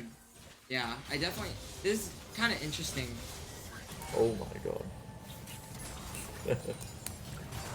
Definitely interesting here at bot lane. It's gonna be. Oh wow, top lane got into a huge skirmish. I thought it was just gonna be a wet noodle fight at top lane. I'm not gonna lie, because both of these champions they just burn through mana like no tomorrow, and they don't really have high damage scaling. So. Maokai really wants that tier. He's trying to get the level 4 back. I mean, he has the gold for it with the first. He has blow. the gold for it, but he's so shoved in. He has to stay for this entire wave. Oh. Wait, he actually might perfect CS this as we actually looking to play him on this Diego pick. Okay. I mean, Azir dash. Azir's just gonna leave. He has no mana. Wukong has to leave, but he got the crab. He got what he wanted. I mean, no harm done. Relatively quiet early game aside from that level 1 play. Yeah. Gonna be seeing a Magic Mantle bought by Ornn against the Maokai. And then opting for Nashor's first item for Azir. Pretty standard. And, oh wow. Trades at bot lane coming through. Good They're dodge on not that focusing the from same target though. And heal is gonna be burned, or barrier is gonna be burned. And then heal from Soraka. Nico still has her heal. They're playing a risky ball game here. Jin has flash and barrier here and could just flash fourth shot one of them if he really wanted to. He's looking for it. Oh, every Gen player's looking for it. Actually, he gets his back off. Oh, wow, they Oh, just knew. in time. Holy, that was so close. Oh, that was blind too. Yeah. We see, I mean, manaless top lane fight. They're literally just gonna auto each other, and the worst part is Maokai wins this because he has passive healing. Maokai's base attack speed is also like 0.9. which is insane. Yeah. But I think they're just gonna wait the 4 seconds, get the cross. Whoa. Actually, we're seeing all in mid lane as we force Victor Flash. force Victor Flash here, Azir And getting a the little bit crucial lower mana though. crucial part about this, Victor's no TP. I mean, both mid laners have no TP. They both backed in TP, and Victor matched Azir's. This is So, gonna be I mean, interesting for whoever hits 6 first, and as it stands right now, it looks like it might be. Azir ticks right now. Yeah. Wukong's hovering around, but just a little bit out of range for the Wukong scoop, and I think Victor's gonna look for his reset now. And it'll really not be anything. Oh, both top laners back at full health and Both top mana. laners. Oh, wait, Orin's gonna lose this trade. He just missed 3 abilities. That was pretty bad. And Maokai, he has the tier now. He can have fun. Okay. He can have fun. He can have fun. He can actually use abilities more than like 1 per 30 seconds. And we see Nico first backing for Oblivion Orb. Now, while Diego tries to get drag, gets to half here. Are they gonna reset it? Oh, it resets, but he takes. Uh-oh. It's not looking good. Mid is not in a good spot to fight here. we have an might just Azir get flank, this. they might look for. Ooh! Wow, Oh, that was close. that was a Victor Orb's risky coming smite down. They're there, gonna but- opt to play this fight, but I don't think it amounts to anything. yeah. Kind of Yeah, unfortunate they had to just give that up there. Yeah. Red gonna be having the slightest, 500 gold advantage because of this dragon in the first blood. Very So evenly top matched one as might be it dead stands. here. Oh, Good flash. dude, Is he does dead he to die to minion autos? minions? Nope, there's none. Oh. Oh man, that was so close. He's gonna craft himself some HP. Level up timer gives them some breathing room, but still a little risky. Yeah. But Wukong Maokai's- is Yeah, coming but topside. we to might have cover a this, skirmish but- here with the junglers. Yeah, it might be a 2v2 dive on the top side. And as I say that, Soraka looks like she's one Varski away from death, opting to back up. Uh-oh. Diego's diving. Oh god, he flashes onto it, but he gets the kill. Can he make it out in enough time? Wukong is here. He's only level 5 though, no ult. That would have Pretty sure. instantly secured the kill though. Is he soon? Oh, the Oh, stun! the stun! Wow, and he has to give it Oh. up. That was very well played, but so risky by red side. Wow. Absolute heist from red side. No, yeah, they got away by the skin of their teeth. That's insane. It was smart from Wukong to just sit there and wait for Viego to show him the minions, but he's just out of range to follow up on him. As we see an ult on Varus, barrier forced out. And yeah, nice look timer before Soraka is back to prevent most of that damage, but they just take the barrier and they leave. And it looks like Jin's also opting for lethality build. I wonder if he'll do the solo Q1 and go collector into IE, or if he'll do the one we see in LCK a lot, which is Ghostblade into rapid fire. Yeah. We're gonna be seeing an invade from the Wukong here onto the Viego. Does have ult. There's no flash. Oh wow, that's just gonna be a kill. And he secures Nice his red. flash. Oh, and Jin my goes God. down. Oh, and oh my god, Nico escapes with literally, I think sub 10 HP. That was such That was a single low amount. digit HP. That was She- single digit HP, 100%. She threw the clone at Jin and it blocked the Jin deadly flourish, and she lived. That's insane. Wow. Oh. Jin and Soraka there, both holding on to their flash though. And while he's bot side though, they're gonna be getting the grubs here. Very evenly matched game. In terms of gold, it's pretty much evened out now. With grubs, it'll make it exactly that. Yeah, and Oh, and the shuffle into tower. shuffle into the Nico. Victor should just be dead. Victor is just doomed. Yeah. Good play. I really like Nico walking straight from base to mid lane. Yeah. And there actually might be another play on Viego in the bot side jungle here. Oh man. Oh? Oh, they don't know he's there. Uh-oh. Wait, is this revenge? He has no I'm key. gonna be losing the trade here because he now doesn't have ult, just like at the last red fight. He warrior tricks with him, he leaves. Oh, wait, they could most certainly pick Nico here, Who- but Azir's gonna be Azir TPing to the TP bot bot lane. side for... He's TPing for the Jin. Wait. Oh, Oh, barrier, good barrier. and level timer saves him. Oh Oh, and the my Jin God. goes down! Dude, He Is got that another level up. single-digit HP? It was another single-digit Oh. HP living, and he got away because of level up timer plus Yeah. barrier. That's As you're- so unfortunate. As you're looking for this play, but without ult, I don't think it'll lead to much, and Red side's already out of their jungle. I think Yeah. I think it's just the Jin play, and it's out, but Yeah. oh, that is that was a so sad. crazy. It happened twice this game. Really, Oh man. rough spot for this Jin. Blue side now gonna be, even though they have a similar gold standing, Oh, gonna have a very. Through. Oh wow. Objectively, Yeah, they're look so at it. ahead. Both ults burned. Soraka Maokai gonna ult try even and stay burned. alive. So it was a 2 for 2, and they still go down. That's unfortunate. I mean, he's pretty far up. I don't think he expected Wukong on that gank timer, especially if it was Yeah. just a skirmish bot side, but I mean, Wukong stacks his tempo for camps and he just ganks the Maokai, and Yeah. good awareness from him. And we do see it is the Yomu's build. on Jin. That's A little bit- definitely interesting. Who are they gonna kill Ornn with later? Is it Viego? Victor maybe, but Oh. it'll do damage. It just takes a little while. Yeah. I mean, I understand why he goes Ghostblade. It's so you can pop it and get the movement speed and maybe not get hit by the Var assault or dodge the That's Nico true. E. But I just think this build does too little damage for it to be like useful. Like Jin's already very well known for not being able to kill tanks super well, and I think this Yeah. build just exemplifies it. Yeah. I agree. That's why I was very surprised to see that they opted for this, but maybe if he manages to get that ahead, he can. He's only 20 CS up, but he's down 2 kills. We do see the Victor opting for Roa this game. I like it. You know, I his like it job too. is to not get one shot actually. As we see Oh! a big 3-man eco ult. Wow, insane pop blossom, but Viego's gonna be finding a trade There's no immediately Wukong right ult after. here. I think it's just the one, maybe. Unless we find a virus cube. Blue you side find it on able to just Soraka get a free blind? dragon though now. But yeah, they found the virus ult on the Jin who's just caught rotating very greedily, Yeah. and then into the 3-man eco ult. 3-man Nico really was what sealed that deal there. That was really well played. Maokai's still winning this fight despite the Orin kill from the gank.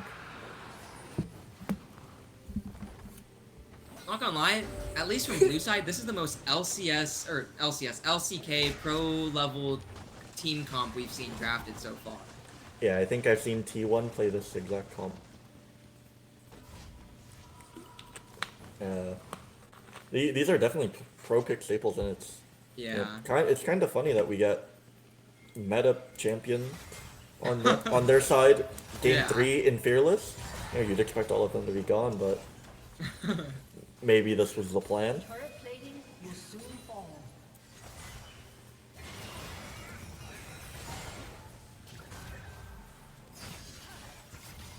I'm very curious to see what Soraka will opt into for their items, because you could either go, you know, the typical heal spam builds, or especially into a team that has Varus. Oh, actually, I don't even know if it's worth getting. What is the stun item, the support item? Mikhail's? Mikhail's. That item isn't good because literally all the CC in blue side is knockup. Yeah. It could be useful for like the Varus ult and the Nico E, but I don't see her building it, and I think Yeah. these items are building into redemption. I would assume it might just be the classic like redemption into Moonstone Soraka. Yeah. I mean, strong build. It's a lot of healing, a lot of value into these poke comps, and it looks good now. But a thing of note is that Nico is going to fall off a cliff as Varus ult goes wide. Yeah. But this Nico, she's good in the team fights, but she's just an R bot. She literally is just an R bot. Like later, she will not be doing anything. Oh, honestly. these piercing arrows are doing so much damage to them. I'm actually forced to back, and this might even be turret going down. 3 drops. We see a fight in the top lane. I think it's just gonna be some grass procs and he's gonna walk away. Yeah. Orin has the oh, nice dodge on Maokai. He actually might die to Viego. And the root comes through. It's giving enough time for the Viego to gank here. Gonna be getting out the flash, and they might just die. Here. Wow. It looks like a 1-for-1 unless he can. Oh, he gets the W. Wow. On the one minion alive. Oh. Well played there. Good dive. Orin actually, he's opting for the Bramble Vest second item into the Maokai, which I think is hilarious. It's not bad at all considering they have Viego, Maokai, and Soraka. A lot of healing too, but I mean, I'm of the belief that this Bramble item is really bad because you don't have a way to proc it offensively. Yeah. You know, like they have to auto you. Soraka can just opt to not auto you. Yeah. Which I mean, it's good that we have it on Nico. But maybe like Orange just sitting on it for the side lane to fight the Maokai so he doesn't get drain tank. But Maokai at 2 items right now, already at the Unending Despair and his Thimble Winter. Or Winter's Approach, actually. It hadn't stacked up yet. Oh, yeah. But, I mean, this is a really strong Maokai. It's a really, really big tree. As we're talking, blue side actually did get the Herald. And I believe that was feats for them. Feats of Strength. Yeah, it looks like they have the boot upgrades. So that Herald was feats of strength for them. I'm curious to see what they'll do with it. If anything, they'll probably just drop it mid lane right before this Drake in a minute.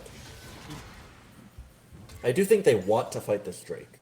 They're at a really strong point right now. The only worry that blue side has is, you know, how are we gonna deal with the 2-item Maokai? But even then, I don't think he's too scary. Yeah, I mean, right now the Azir is still very much ahead of his laner in terms of CS, and he has 1 kill lead, so I mean, I don't know. To me, it makes... He'll be okay to kill the Maokai, I think. Especially with the Nash's Tooth completed. Mm-hmm. I can't quite read the stack number on that row up, but... Oh, right now, he's sitting at 2. Wait, no, he's sitting at 3. My bad. 3? Okay. Yeah, I mean, it doesn't... The proc doesn't come up. Maokai's actually getting first move here. Ornn does have TP to match it, but I think that, I think they're trying to fight this. Wait, this is crazy. Victor's opting for a fight. Victor's opting for a fight against 2 people here, but there is a lot of red side. There's an Azir turret up. Azir turret goes up. Oh, he immunes the dodge shuffle. that. Wow. Can he get to the body? I don't think he'll live this fight. Wait, what? How did he get that far? Did he flash? Oh, he did flash. No, I was gonna say, what the heck? He flashed, he got the speed up from the Nico clone, and then ulted out. And then on the Yeah. other side of the play is... Oh no. Oh... There's still Gen ult. Yeah. Oh, it just barely finds him. Oh, whoa. Oh, that was okay. a flash of all time. I saw the... Oh! Oh! Oh my... Oh my god, Comet! Oh... Comet, Scorch. Comet! Oh.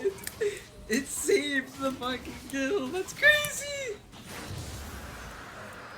Maybe he just saw something we didn't. That's insane. Wow. Maybe the flash Q was simply just a zoning tactic. It was a zoning tool. This Viego has so much pressure right now. He is so strong.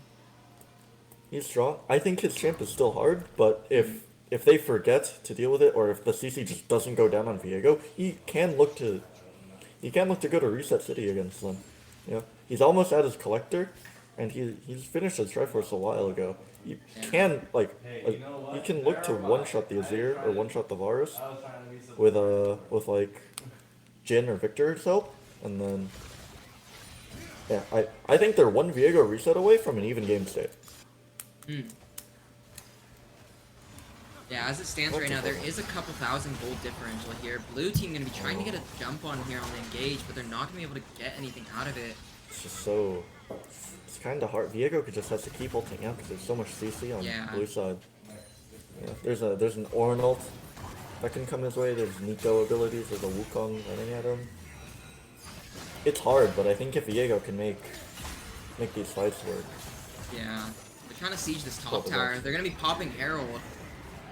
I don't think they should drive it here. Oh, there's no Malphite outside, they should be fine. Yeah. There it goes. Viego's Top waiting tower's in the gonna be bush. going down. Viego's waiting there, No but bait team. you really can't capitalize on it here. The problem is they do have all their ults on blue side, so I mean they're just gonna go for auto. No, they're gonna go straight into Otacon. Yeah. They I have don't the think pressure for it. I don't think Red Side even knows they're on this. This is Honestly, I would have forgot too. Otacon never spawns top. This is it crazy. never spawns top. It just spawned in too. Wow, and they practically just sneak it, and a 2-man Oh. Pop Blossom almost comes through, but a 4-man for the Ornn ult here. Oh, and a 3-man from the 3-man Cyclone. Cyclone. Wait, but they're going down. They're The losing fight is even. people. If they can kite this out and play Yeah. for Jinno, it could look bad for them. Viego's still alive. They could look for a slow chase on this as the backs are stopped. Oh, and Maokai ult is back Maokai up. is back up. But they're not going to be able to connect anything here, I don't think. Viego ult is not up. They're going to kite Viego's them. not up. Wait. Or Viego Viego ult is just came back back up. up. Oh, man. They And can off maybe- cooldown, they're fighting. Nico trying to find it, but the Oh! switch of the Ornn, he pins him to the wall. Emperor's There's a Divide reset. goes through. Another Okay. reset. And That's another awesome. reset. Can he make it a fourth? Oh, Oh, and and the the Jin. Wow. Wait, they've That- caught up in gold. They're- Oh, it's Soraka. Look at Soraka's HP. Oh my Oh. gosh, that's actually crazy though.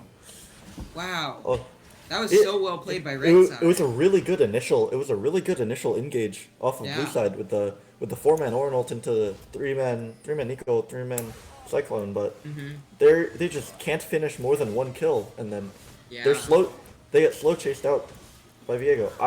I thought that it would be lead to nothing because I thought Jin was holding his ult for too long, but Yeah. I guess Ornn turned around and one reset was all they needed. They were just one reset away from an even game state. Yeah. Well, now this Viego's gonna back. He's gonna spend a lot of his money. He has collector, he has collector and shield bow components. He's really scary.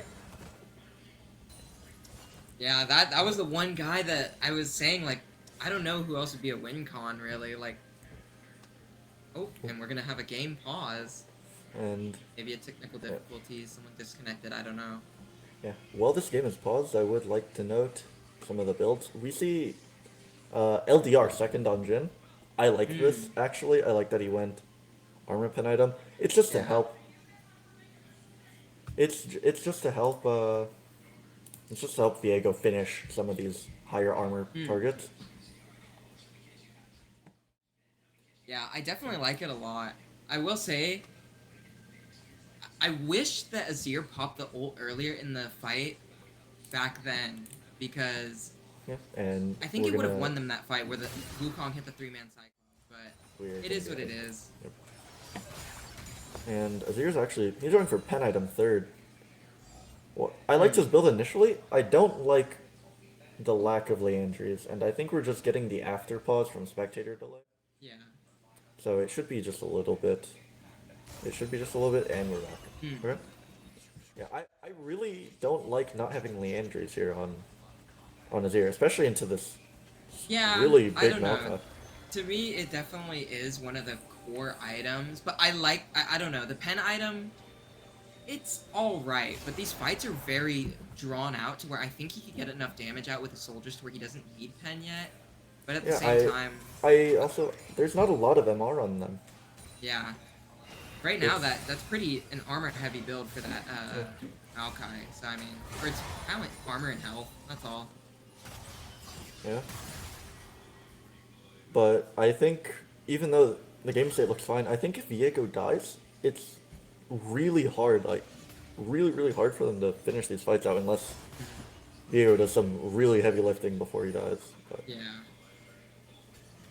this game, it's as we see Nico mid lane finding the Jin. They're able to peel him out. Oh my, he lives Rock without even comes shock out balls coming because it through. saves him, but Oh, and the deadly Bard's kind switch. of overextended there, trying to get a Q there onto the other ADC. Ornn's going to be ulting, but it's not going to be doing anything. Emperor's Divide goes out, but it really is just to get away. That's going to be Oh, we 4 found one. kills. 4 for 0, and that's the start of that fight looked so good. They find Yeah. Jin alone on the mid wave with the Nico ult. He just didn't die fast enough. Even I think the Soraka ult was late and he didn't die. I think Yeah. Nico went for that a little early. I think I so did. too. I don't think anyone was around to really follow up well enough with it. And I mean, that puts a brief end to this Drake stack that they had. Yeah. It's 2 Drakes apiece. Soul's still 10 minutes out for both teams. Yeah. This game is not going to. Wow, and just Soul like for that, long. in the last like 5 minutes, it swapped from like a 3k gold advantage for blue side to like a 3k gold advantage for red side now. Those two fights really saved them. And honestly, despite the draft being so good from blue, it's looking real even now. Yeah. And Viego actually, after that fight, purchases his third item. He has his immortal shield bow. Oh man. It's gonna be really hard to deal with him. He has 50% crit, which makes his ult stronger. He can double crit on his Q passive, and Yeah. he has a shield bow HP. So, I mean, again, all eyes on Viego.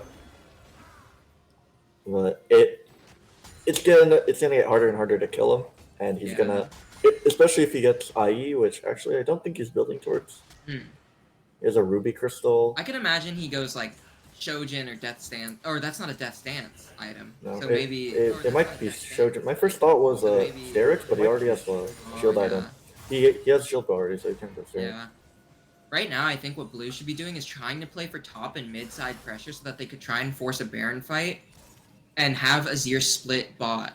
They need to play with his TP advantage because really they don't have Victor TP, and if they could get Maokai out of the fight, it helps with fights a lot more.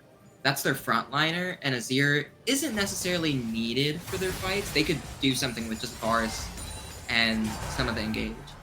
But we're not exactly seeing that. They're just trying to force a fight in general here. In mid, they're trying to force a fight in general. Wukong looks for the Soraka. She might be caught out here. Good flash on the... Two ults pop, Shayna Emperor's corruption. Divide gonna get his own two-man bot lane. shuffle. Oh wow, and Maokai now in a really bad position from this TP. Viego gonna try and... He's just going for the tower. He's just accepting the fate that this guy might be dead. They could definitely force a Baron here. They only have 3 people up. Little bit risky because the Viego is so strong here, and they do have a low member of the team being Varus. Yeah, they have a lot of damage with this Azir build. You should delete this Baron and poke Varus does good damage to it. Not like on hit, but still good damage. Viego coming in from a flank here. It's all trying his Viego. own. Yeah, Nico's stalling Viego. Good job from the Nico actually. Stops the steal. He actually might get picked here, but I don't think so. And I mean, we just watched. I mean, the way to lose this game is you get caught on mid wave without Viego there. Yeah, pretty much. Their Viego is quite literally their entire team right now. I feel like if they're not playing around him, they literally just lose. Like, I don't think anyone is strong enough. Like, we don't have... Or Victor barely got his ROA maxed out, and now he has his second item. This guy's pretty behind, especially compared to this Azir. And now the Ornn items are starting to come in. We see Ornn Nashers and Ornn Yomus. And he has the Ornn item for himself. I don't know what that one's called on the new item, but yeah, that's really good. This Azir is going to be the hyper carry late game. This guy has a 100 CS difference almost over this Victor and 2 kills over him. So definitely very interesting. Yeah, I would like to see red side just not push up for this mid wave. Yeah. Because the way they lose this game is getting picked. Whether it's Nico in the wave, or it's Wukong in the bush, or it's just Ornn ult on your head, the only way you lose this is if you get picked. Yeah. You won't get poked out because you have Soraka, and then you'll win a lot of fights you take with Viego. So as long as Soraka or Jin don't get picked early into the fight, it should still be a fine game state. Like, this game is still even. I could see either side winning. It really depends on who picks off whoever's backline first, because trying to front to back in this, you're gonna see a fight like we saw above Baron earlier, where no one dies after popping 3 ults. But if you get a pick on the backline, it's over. Your team is gonna crumble. Yeah, and we could potentially see a fight in 40 seconds for this Mountain Drake, but if I'm red side, I would be perfectly fine just giving this Drake. It's only would be too. It's only their 3rd Drake, and we have waves to catch, and I would be perfectly fine slowing down the game. Yeah. I don't think they're exactly pressured to fight for this. as okay, Bars chain pops exception ult goes there and it wide. completely goes wide, yeah. Relatively short cooldown on it with the Yeah. lethality build, but it's still a CD. They could look for something here. Maokai could pop ult any moment, and that'll be the catalyst for this fight here. But they're getting chipped down red side. They don't have nearly as much poke as this blue team. And all of the focus landing on the Soraka. Dragon gonna be spawned here. They do have Baron. It's just gonna go down. Diego on the side here. He's just getting vision for his team. And Whoa. oh, Tried to get a proactive jump there on the forest, but it doesn't connect. we also see the Azir turret go up to just stop their entrance from bot side. Good turret usage, and I mean, they gave the Drake. All they lost was a turret for it, and I mean, it's not the best, but I mean, you take it. Nobody died. Yeah, you minimize your losses here. Like,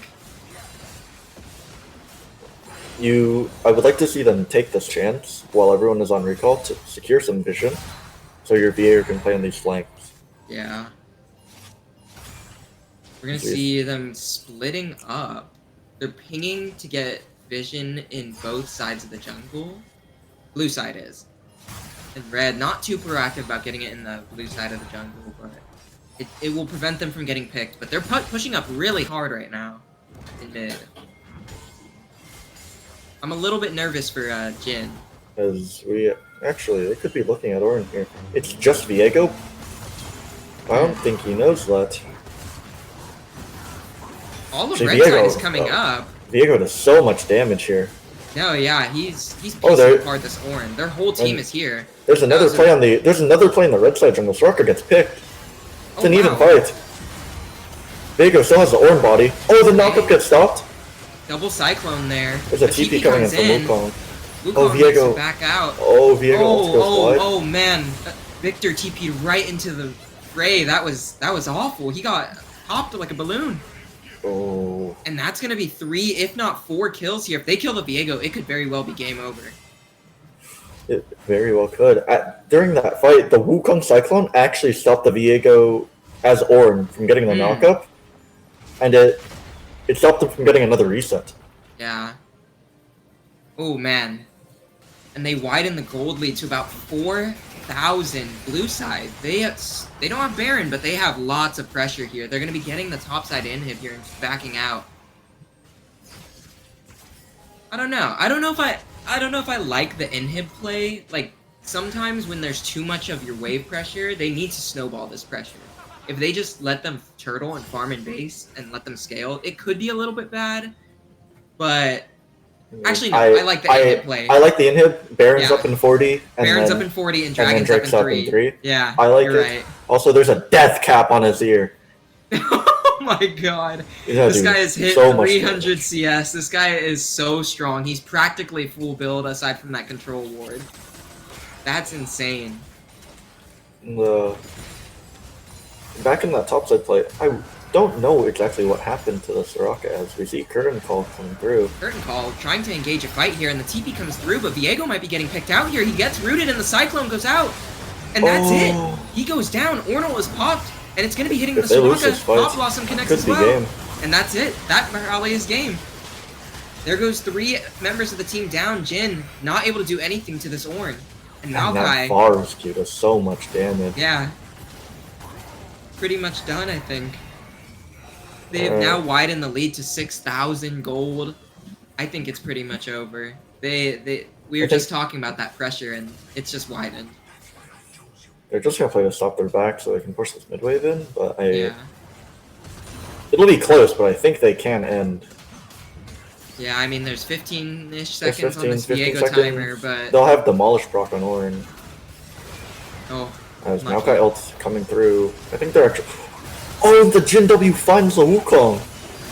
Pretty good here, and Jin's gonna be finding the Varus. This gives enough time for Viego to come back into the fight, and it might be a sweep here. They're gonna get out the root here. Oh, they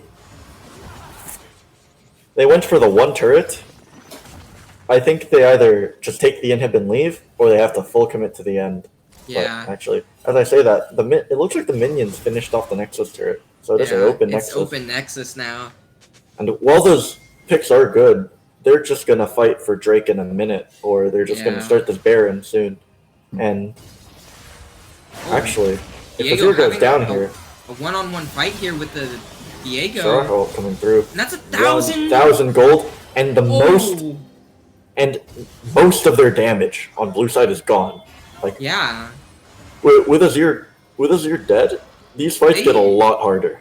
with Azir dead, they could basically take a Baron here if Yeah, they it aren't too looks worried. like they're positioning for it. They're going for top side. Oh, are they just trying to prevent Soul? Interesting play here. They're just getting vision Yeah. and bot red side. It They're looked like not gonna go for the Viego. Baron It fight. looked like Viego wanted to go for Baron, but I think Yeah. they called it off. As we see them hold a lot of vision in this river.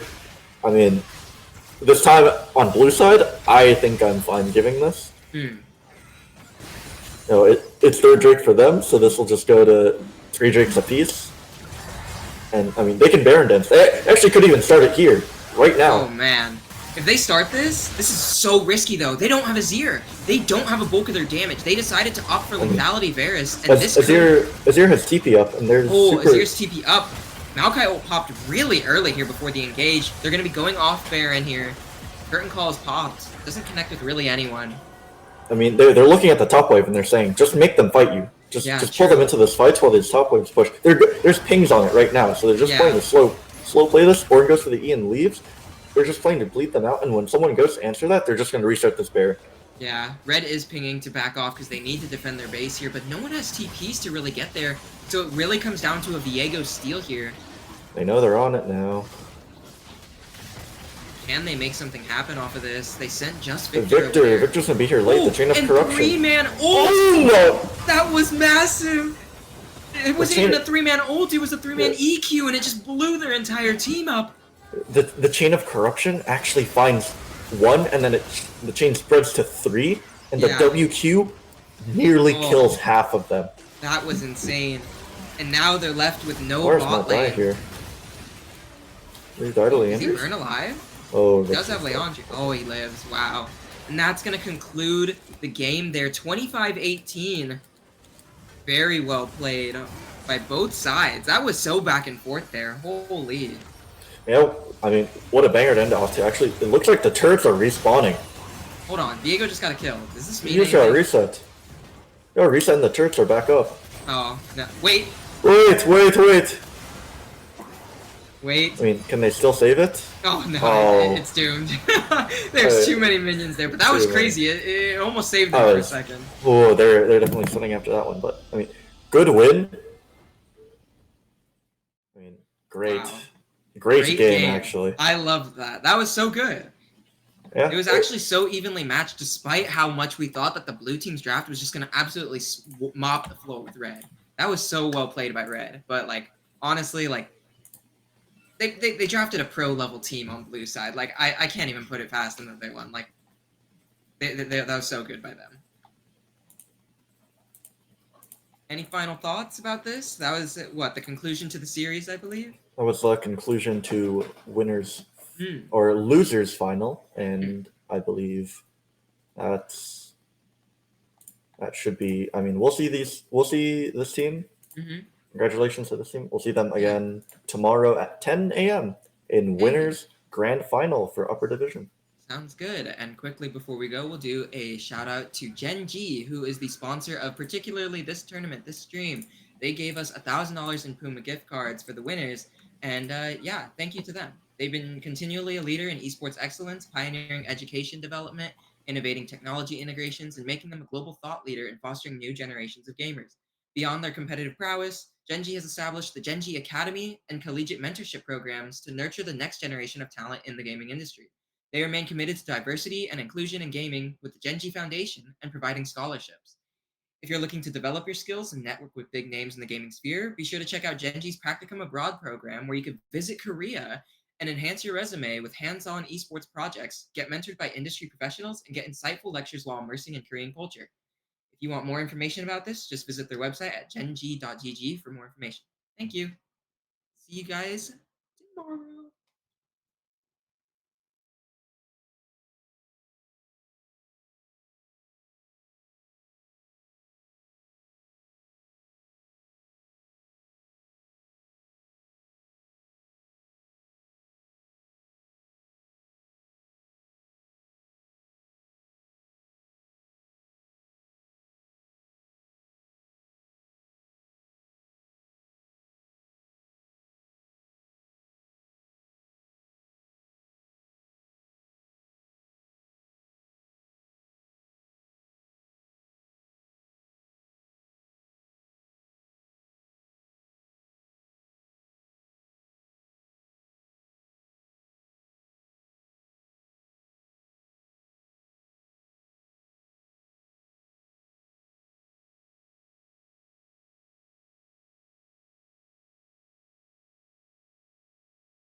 lower division. This is lower division losers finals. Better prospects on blue side versus red pandas on red side.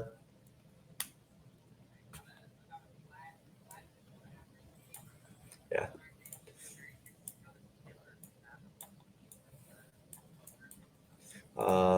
Well, it'll start off with every team having all their bans. Oh, and hello. Yeah, all good. All right, we're back. But yeah, so this is our lower division. Hmm. It's Already- the lower division losers finals, and it's lower average than what we were just spectating. Hmm. And I got word from production. I think draft is going to get restart here in a second. Oh, We'll open that up for you when we can, but I'm assuming the first two bands are going to stay the same. And it's Probably just the will. second band. It's probably Yeah. just this Wukong band that'll change, but already, if this is to be expected, we're going to see a lot of jungle attention. yeah. So I'm curious to see what their Already dress will very look like. different, Yeah. very different bands from what we saw earlier, and Well, the way yeah. that they banned them.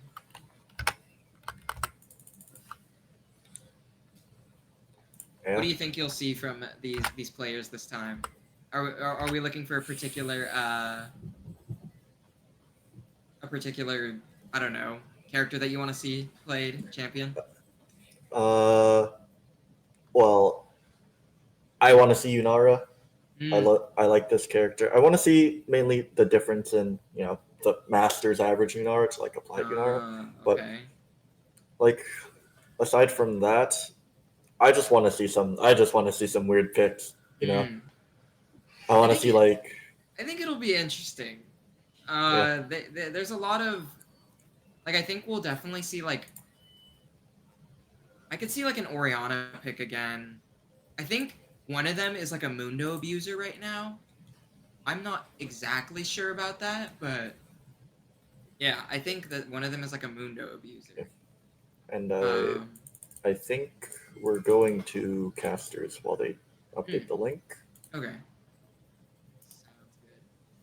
Yeah, this will definitely be interesting. I'm like looking at their performances and stuff right now. There is a chance for Yunara. Oh, and One of them does play it. yeah, we're jumping back into the ban Hmm.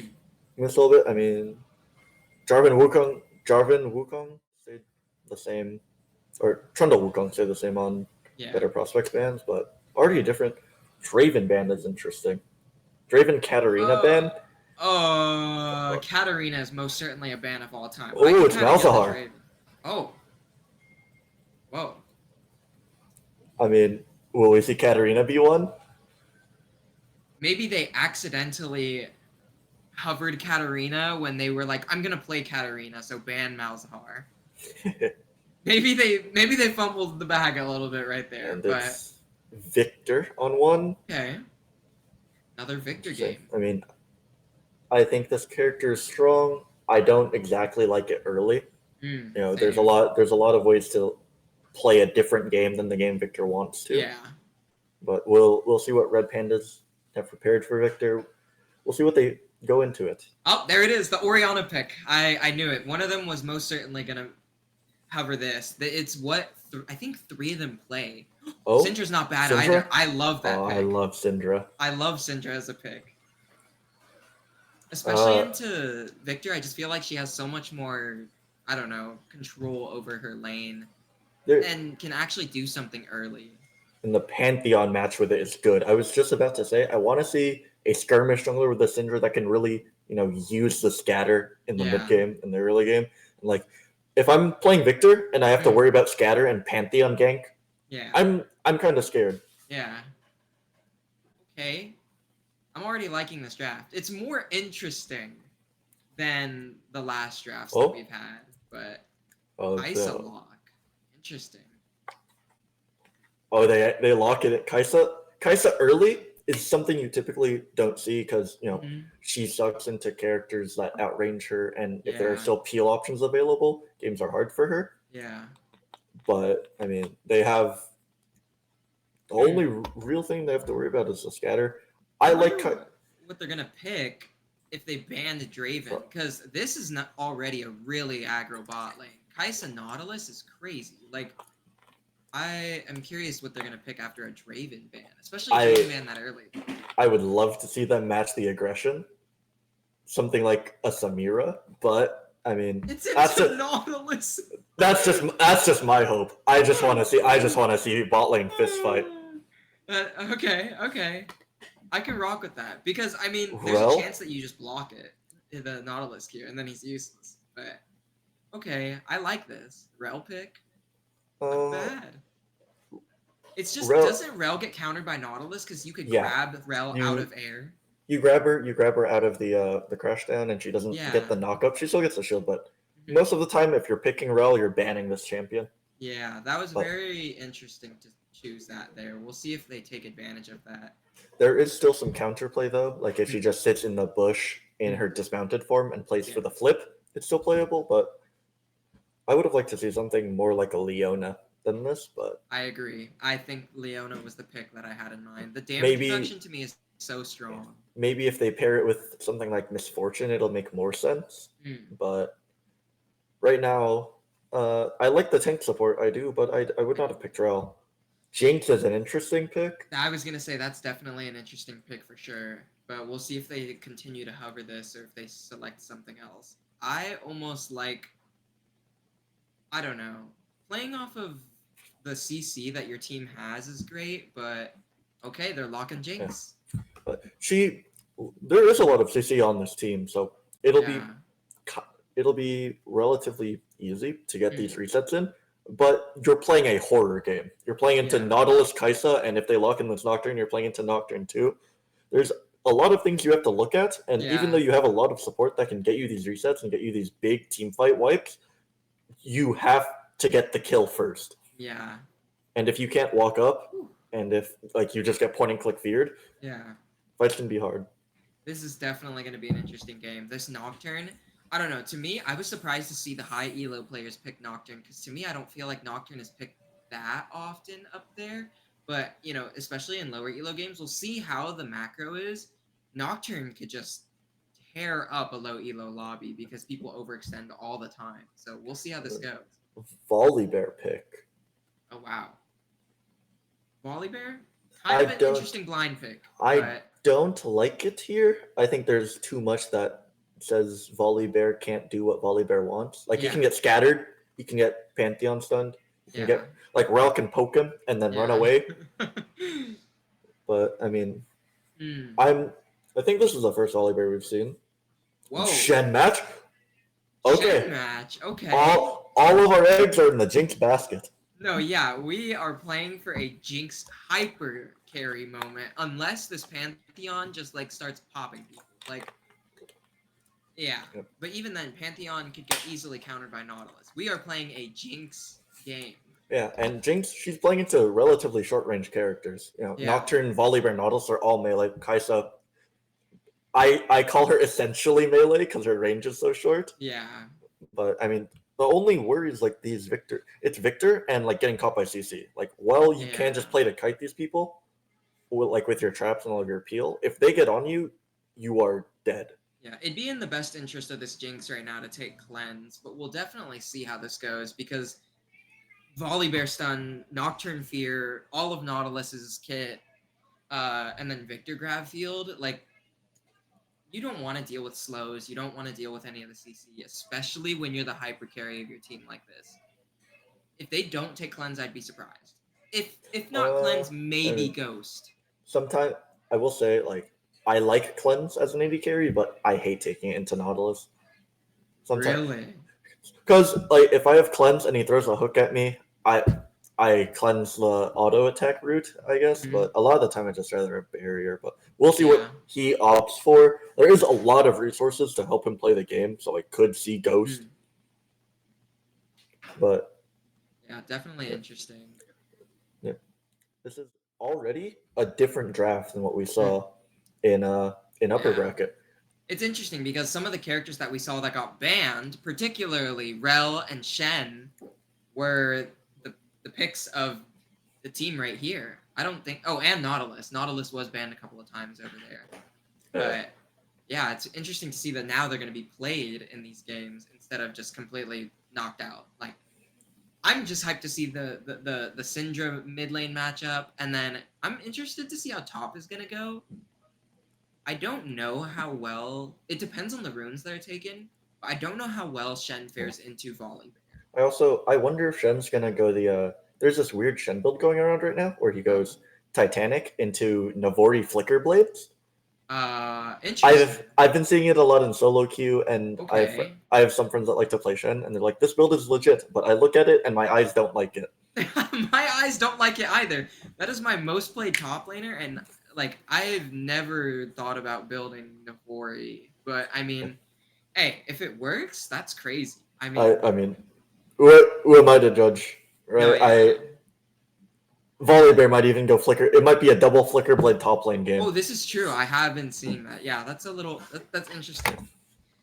and Uh, hmm. I don't know. It to me, what do you prefer? Do you think like Conk or like Grasp is better on Shen? I almost on Shen, 100% take Grasp. I think it's Grasp. I think Yeah. like the tree is also better on Shen because you get Mhm. Shield Bash, Yeah. you got Bone Plating or Second Wind, and then you Mhm. get Revitalize. Yeah, Yeah, I don't know. Some people take Hob for short trades. I think Hob is terrible as I like a like rune. I like Hob in jungle. When Oh. I would play jungle Shen a lot, and I would go Mm. Bombies into Enchanter, Mm. and then Okay. like you would just like you'd press Q, and then you'd Mm. proc your Hob, and you'd win the skirmish. Yeah, I used to run it a lot, but now, the only time I ever run Hob is like maybe Vayne, maybe a squishy team when I'm playing Rek'Sai. That's it. So I have no other reason to do it. So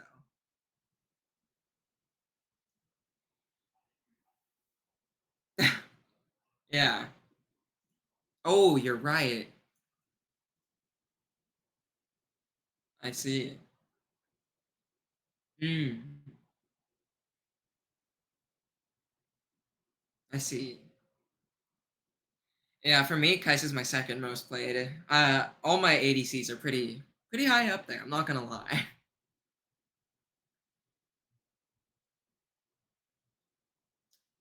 All right, and quickly while we're waiting for this game to get in, it's taken a little bit. We just want to give a quick shout out to Gen.G, the sponsor of this stream. They are the ones that are giving away $1,000 in Puma gift cards to the winners of this tournament.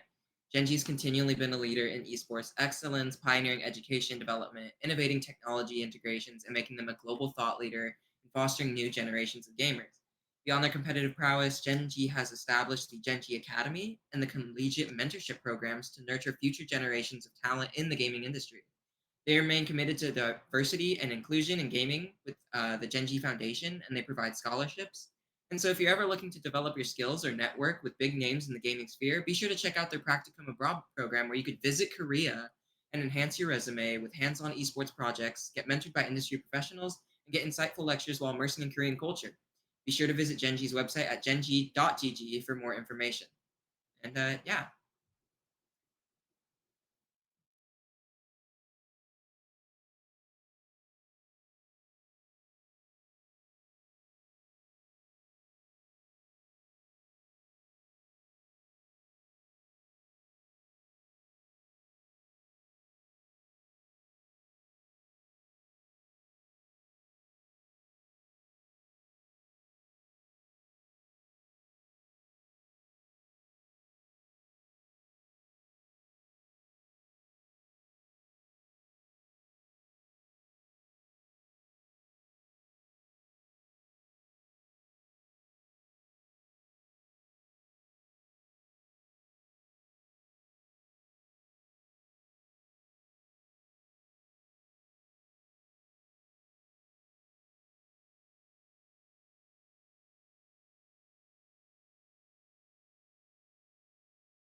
All right, and we are into game one of the lower bracket of lower division losers bracket finals. And we were talking about it a little bit before the game started, but we do see Grasp Shen. I mean, to be expected, right? The thing Yeah. that I see is Electrocute Syndra, and Ah, I know that's some people. ballsy. I know some people like it. I personally don't. But there's runes I usually see. It's either Airy or Comet or First Strike. Yeah, It's been 100%. maybe he's thinking, oh, I can burst Victor late game or I can burst Kaisa late game, which it's Yeah. true. If you burst one of those, their damage goes down a lot. But I think the trade that it gets you is just so much better. Because Yeah. if you'll proc Electrocute once in a trade, Victor will proc Airy twice, maybe 3 times. Yeah. To me, Electrocute is just too much of a gamble to bank your entire rune on. Like, I guess it's okay for like mid game if you're a little bit ahead or even, but honestly, for early game, committing that much to a single trade is a lot, especially if you miss. Oh, it's dreadful. After the buffs, like reducing the cooldown to it a few patches ago, I did like it. I like it. I think Aurora likes it, but patches ago, I don't think like it. Syndra's cooldowns are so long that I don't think you can really maximize using it. And her cooldowns are really important. Like if you have to proc Electrocute with Scatter, it feels bad. Yeah.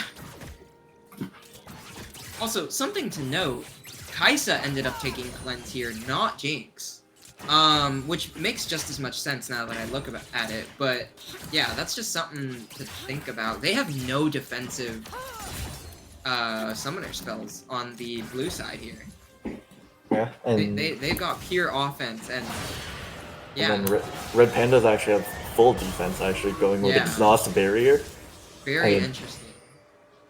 Hey, it's Jinx. Your goal is to just make it to the late game and get one reset, so it checks out. Also, there's good exhaust targets like Volley, Nocturne, Kaisa. They're all gonna be in exhaust range, so I mean, I don't hate it. We won't talk about the 2 autos I just saw Shen miss on the minions under tower there. He's at 4 CS, but pray that goes up. Yeah, he's just nervous. This is the first lower bracket game we're streaming. Also, what are your thoughts on buying a pot as a jungler? Because I personally don't, but maybe it's just my junglers have good sustain. But I think that I just saved the 50 gold for later. Do you buy it? I haven't bought a potion in jungle since probably 2023. Okay, I see. I jungle is so strong right now. You don't really need the extra pot. Like even on champions that I play that have unhealthy clears, it doesn't save you a lot. I'd rather just have 50 gold, especially when I'm backing on junglers with tempo. Actually, there's a fight bot side here. He hooks the minion. Big chunk out on Kaisa here. They're not going to really be able to get anything in return. They might get the flip on Kaisa. Whoa! This has to be flash. Okay, and that's a flash from one of them. Does take a tower shot, so they're a little low here, but their wave is a bit shoved. Rel has support item regen and 2 pots. Yeah. And still has flash. I mean, I'd say worth it. Yeah. There might be a play on this Nocturne, but I think they're just gonna handshake and walk away. Yeah. Both junglers did opt to path bot lane, but since that bot lane fight just gave Red Pandas a lot more prio, so Pantheon might get the double scuttle here. I think it's also interesting. Do you think that Pantheon should have taken PTA here, or is the conk the right call? I mean, ever since they changed PTA from making them take more damage to you dealing more damage, I think Conk's been better on Pantheon. Oh, really? Okay. I did not know that. Also, it should be noted, this Shen is actually playing very well into this volley map. I thought that it was going to be a pretty bad match. And as we say something, Lens on the exhaust is really good. There's no flash to chase this from Kaisa, so... Oh my god, the Jinx just walking up here, they might die for that. And they missed the W. I think they're going to go down for this. They flash and barrier. If they chase here, Nautilus has hook in 3 seconds. They might be able to buffer the stun and trade out, but nice dodge on the Void Seeker there. And as I'm saying this, I'm looking top lane. Volibear looks like he's going Roa, and with the... Oh man. And I'm gonna assume... Flicker Blade with it? I'm gonna assume it's a Roa Flicker Blade build with what's the rune called? With Jack of all trades? Yeah. Oh man. This is gonna be interesting. I'm curious if the Shen will go that build or if he even knows about it. That'd be funny though. It would. Oh, two top laners just fighting with flicker blades. Now, now that is something I'd like to watch. As Shen is actually down a recall here, I don't think he can step up this far. I think he can. Shen is one of the strongest characters in the top lane as it stands right now. If he trades well and doesn't get hit with the percent max health Oh my God. Thunder, that character is busted. He had a 55% win rate like a couple of weeks ago, and they had to pop fix him because that character is nuts. I just thought the level 6 timer. Good taunt. Good Good taunt, dash. able to escape both the percent max health and the grasp of Volibear, and he's gonna get this full wave and the Volibear backs him. Yeah, I thought the back would change things, but looking at it, Volibear doesn't have any stats that are like useful in that fight, Yeah. so I guess it was fun. As it's been a relatively quiet game. Lots of summoners used in the bot lane, but overall they lead to nothing as both bot lanes have reset and they're back relatively equal buys. Yeah. First Drake is coming up. I actually can't see the timer on it. But I think their first fight is going to be around this Drake. Yeah. But I don't like fighting for this Drake if I'm blue side without my Nocturnal. He even I resets. agree. He knows he doesn't want to fight this. Yeah, I think it's fine to give up. I don't know about you, but Hextech is not the best drag. At least, especially for these teams. To me, it's kind of forgettable. Shen gonna have to force Flash there. Didn't have E to get out of He it like still he hasn't usually did. recalled. Oh wow, he hasn't. That's crazy. I thought he recalled after that wave he did. I did too. I mean, I like Hextech Drake. I think the stats it gives is really good. Like haste and attack speed. I think I they're definitely super like strong. the but haste. Yeah. I feel like everyone would much rather prefer it be a Hextech Soul than Oh, just a sorry. That's what I Hextech meant. Drake. Soul. I don't like Hextech Soul. It's kind of to me. I think the slow is a lot. And something I will want to point out: this Nocturne build is different than the one we saw in Upper Division. You know, that Nocturne opted to skip Stridebreaker and just goes Hexplate. That's a build I saw Owner do actually. That's what he does on Nocturne, and like the rationale behind it is that you don't need Stridebreaker for the slow because you have Red Pet. True. So I mean, maybe there's a reason to this that I don't know because I don't play enough Nocturne, but could just be, you know, the like gap in gameplay knowledge. And I mean, Shen is still, he's chilling equal HP with Volibear, equal CS after this wave. Still hasn't recalled.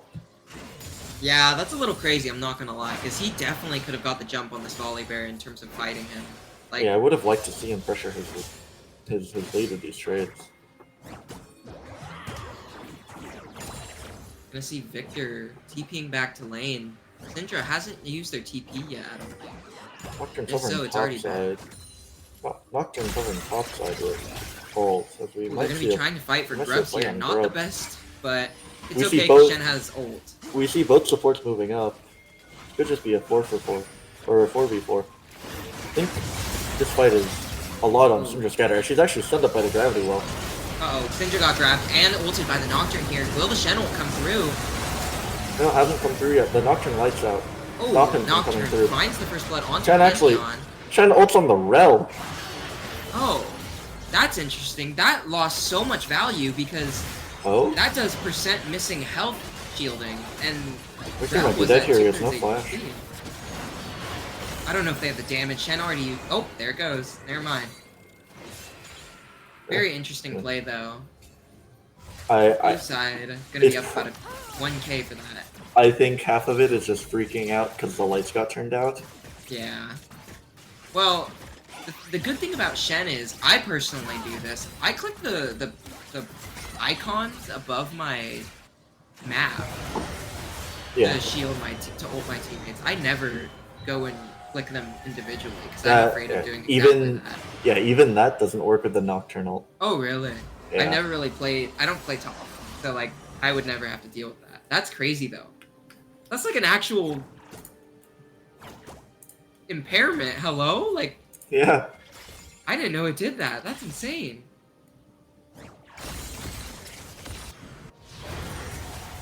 Oliver TPing right back on top here. Already losing a trade really bad. Holy lord. He has a really early Roa, but Ooh, wow. I mean, so does Victor, but they both sold their Doran's items now. Oh, not gold efficient. Not gold efficient. Yes, I hate doing this. Yeah. You know, every item in the game, except for Doran's items, they sell for like, I think it's either 60 or 70% value. 70% of their value, yeah. Yeah, but Doran's items is like 30%. Yeah, and that's because they're so gold efficient for their stats. So you want to hold on to them forever. Like, if you watch pro games and you see like 80 carries, at like keep that till like 5 items. at like 30 minutes, you'll see them have 4 items and a D blade. Yeah.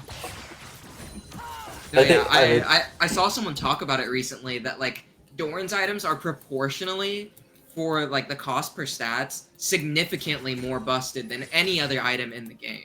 Yeah. So selling it early to get an item like this, especially one like Roa that really tanks your stats so that you could scale them later, is not ideal. But if you don't plan on fighting, then I guess it's fine. I guess their rationale is like, I want my Roa fast, and if we potentially see a play topside. Pantheon has ult here. He's actually going to channel it. I think Volibear just goes down really fast here. Yes. Okay, can they trade one back? Wait! Oh! Getting popping ult, that's really unfortunate. But he's gonna go down. That's really well played there. Nice rotation by the Pantheon. Yeah, good ults from Pantheon, but 2 for 1, but blue side gets Feats of Warfare, as we could potentially see a dive bot side. Good flash resistance, nice double traps. Kai'Sa's tanking here. Nautilus is tanking here. Nautilus is tanking, and he gets out. That's so unlucky. But the traps were great. If they had hit them right before those traps, they both would have died in that dive. That was outrageous. Oh, man. What I would have liked to have seen Jinx do there, after the flash and after the traps catch them, I would have liked to see her auto wave twice.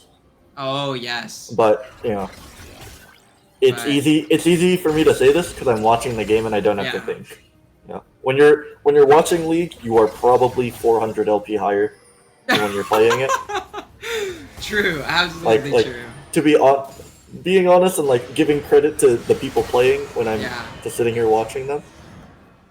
As Nocturne's actually not going for Stridebreaker, like I thought the teammate would go into. Wait, is he going for I think that's profane Hydra. That is so insanely ballsy into a team that could literally pop you the moment you jump in. Ballsy indeed. As I don't like this Syndra buy either. It's Blackfire Torch, which normally I'm okay with. Like I think the Blackfire Torch into Cosmic Build is fine. Well, you have Electrocute. I think you should just go Luden. I think you should just go. I think it's like Luden Shadow Flame. Even, and you see a fight top lane, but I mean, Shen just takes his Heartsteel stack. He's actually gonna look for more. Is actually insane. And it's practically frozen almost. Does he have TP? He doesn't have TP. Nocturne's here. He could just escort the wave in. I think that's what the call is. I think that they lose the 1v2 if I'm being so for real. I think they're just playing to crush this wave so Volley can move. He's still holding it. I mean, good on him. I mean, if they engage on him here, it's a little scary because he's tanking like 10 minions. But I don't know, man. I think you underestimate how strong Shen is. This character, like, dog walks the Volibear right now because he's going AP. And he doesn't have full scaling yet. But we could potentially see a play bot lane here, but they just have to walk out. Also, Shen has both TP and Nautilus. Good buffer on the hook. Oh, just barely caught by the crash down. Oh man, that sucks for them. It was a really good buffer on the hook on the Ralston, but he's just barely nicked by that Ferromancy crash down and leads to the death. There's no objectives up that they lose, so it's not the worst death, but it's still 300 gold in Syndra's pockets, which is a little scary, especially with extra people. We'll see another engaged topside. Oh man. So we see the commit to the all-in. I don't know if that's worth it for the Shen. I don't think it was either. I think he could have tanked that. I'm a believer in this character, dude. That character is... I don't know if you've seen like the Euro streamers like ranting about Shen, but like They don't like him. They think that character's overtuned, and I kind of agree. I mean, yeah, well, I think so too. Also, I believe this Jinx is building Kraken Slayer. Hmm. Not too out of the ordinary, but I've been seeing Yuntal on like every game. Yintal is definitely what I would 100% There's a prefer fight on the over top line, anything. and Volley Bear Wow. is just dead. Yeah. A lot of damage coming in from this top side. You know, I mean, that's Heartsteel, but Shen has Bruiser damage, and that's a Pantheon with Conqueror stacked and Thunder Sky. Volley's gonna pop. They're looking to do Herald. Should go relatively unpunished here.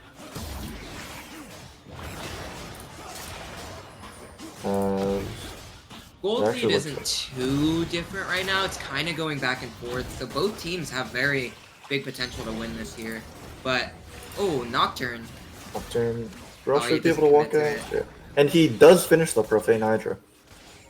Yeah, I don't know. I think out of all the build choices we've seen so far, that is the most interesting one. Like, I don't know. I can't say in good faith that that is the best option here.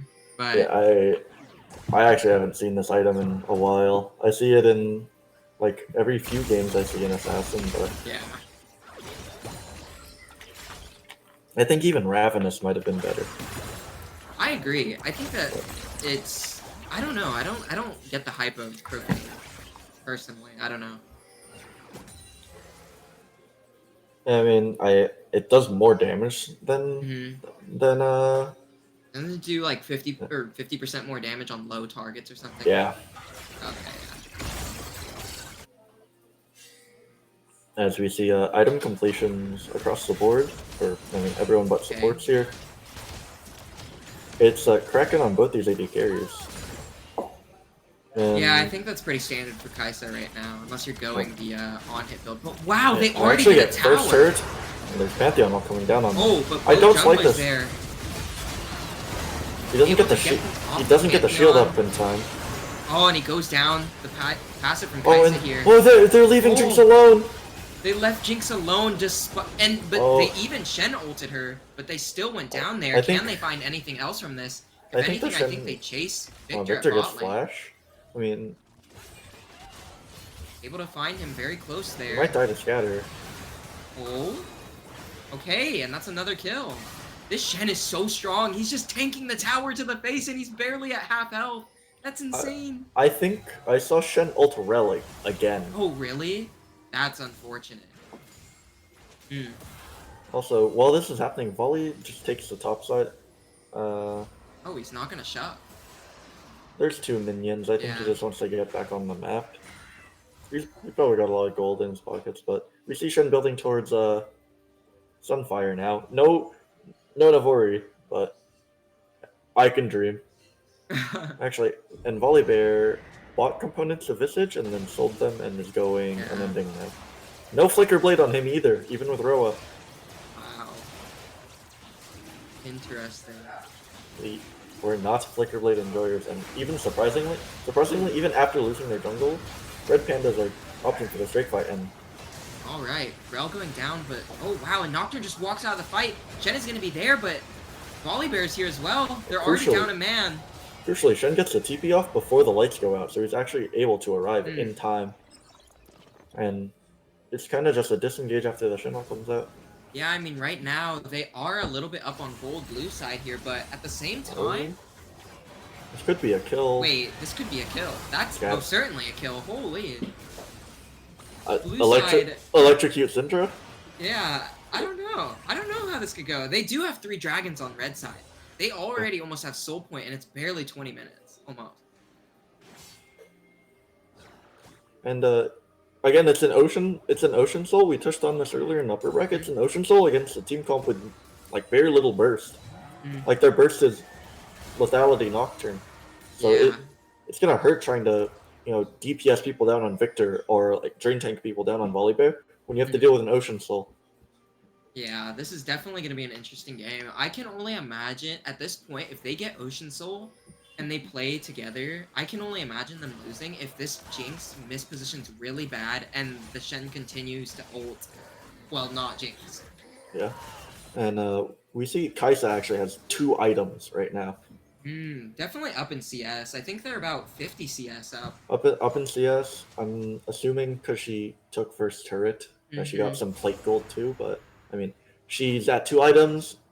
That combination also gives her Q evolve, True. which is big. And I think at Berserker Greaves in 13, she should have E evolve.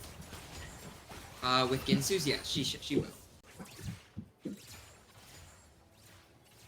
As the game appears to slow down as we wait for objectives to spawn in. This is going to buy more time for Jinx. I think the big thing that Red Pandas is going to be waiting for here is going to be Jinx getting IE. I think on Jinx IE, the game gets a little bit easier to play. Obviously, the onus is still on her to position well and not get Uh, stunned and not get pinched by her pick. But yeah, at IE, the game definitely does get easier. 100%. I think, even go. Do you think IE second is good on Jinx? I almost like going Runons if I have a stable enough game before I it. mean, it really depends. I think it's a person Hmm. thing because like it's the same argument on like Zeri and these other Yeah. Runos characters. But my rule of thumb is generally like if you can auto them without getting punished, you can go Runons. Hmm. And I mean it's a little hard because Yeah. like they have Nautilus's kit, and then Hmm. there's so much follow up with it. But I could see Runon second here into IE. I just think the IE spike is a lot stronger than the Runon spike. Speaking of items, I think this Syndra build's definitely interesting. I think that's Because this is that's a a Storm Surge Storm build. Surge. Um, yeah, there it is. The Storm Surge buy is I mean, completed. I she mean, it's not she'll bad considering how they've it's been not playing yeah. with the bursts. It'll But still have a lot of bursts, like just the initial proc plus the pen that it gives you plus electrocute. It's not gonna do no damage. It's just if we're going this build, I would have liked to see Ludens, and I think that build would have done more here. And Shen actually completes his second item too. Really tanky here with oh Heartsteel my and god, Heartsteel Sunfire. Sunfire. Wow. Yeah, it's gonna take a while to get through Shen, especially because like the only person that can damage Shen through Spirit's Refuge is going to be Victor. Yeah. Oh So like man. well-timed Shen W's will actually probably extend how long he lives by like 4 seconds. Mm-hmm. Zodicon has started up and then leashed away. I think they saw Victor TP and decided it was good enough. But if I'm Red Pandas here, I would actually be fine giving better prospects to Zodicon to go position for Drake in 30 seconds. I think getting this Ocean Soul on like Red Panda's team comp matters a lot more than getting the petals and the Thornbound I think Otacon so, buff. 100%. I think ever But since the Otacon nerfs, it's never been better than any other objective. as I say this, actually, uh, better prospects. Hard position for this bot side, so for the Volley Bear, and it looks like Hmm. they just swap sides and they're gonna go for the Otacon now. Wow. I guess the logic here is they only need one more dragon, and Otacon is a one-time thing, Yeah. so we'll And just get one. I mean, Jinx shows mid lane, so she can move anywhere. But the second Kai'Sa shows bot, she can't be here for this, so they decide to Yeah. just rip it. Not bad decision making there at all. I don't hate this at all. They might Ooh. maybe kill Volley Bear here. He has a I lot of think resistances. I think But through oh the he flashed. Syndra still holds the ult, but I don't think it kills. They're gonna try and assault mid here for blue side because they're just pushing in top. How many stacks does the Syndra have? Oh, I am Here? unsure. I think. I think at this point, if they have about 60, that's not the worst. But they haven't been fighting this Victor a lot, so I don't know. I mean, they get 5 from just leveling their abilities. So Maybe. yeah. Maybe So 80. it's a little bit blurry on my end, so I can't see it. Yeah. But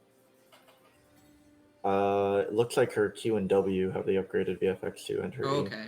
or her W only, so it's like around 80. But the real spike for her is like when her ult gets to execute at 120 and then Yeah. or at 100 and then 120 when she gets mini decap. Yeah. That okay, mini decap thing, I'm not gonna lie, is kind of crazy. Dude, I mean it's strong. It's so strong. And Victor actually opting for Roa into Shadow Flame. Okay. The Not thing, the worst. I so just don't. as they're actually starting Baron up. This is a crazy.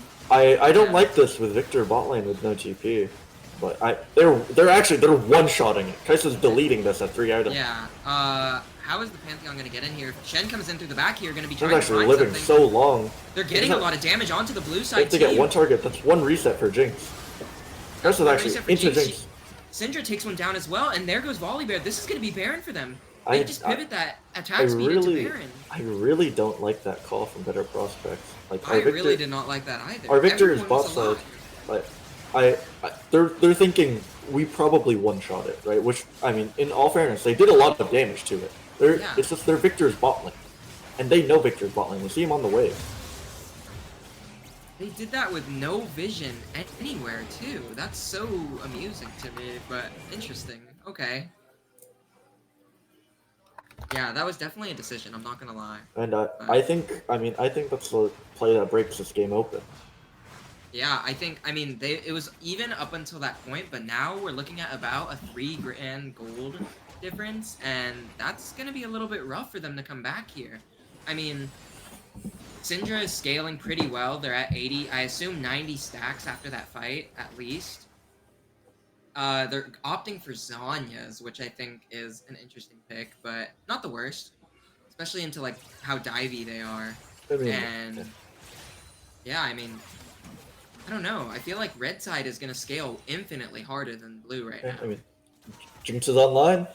Yeah, I- Jinx I now mean, has the IE. We saw that fight. I think that was the first fight we saw where Jinx was allowed to like play her resets and play the game, and it was clean, like 3 for 0, 2 for 0. Yeah. But yeah, these fights are hard when they can't get on Jinx, Mm-hmm.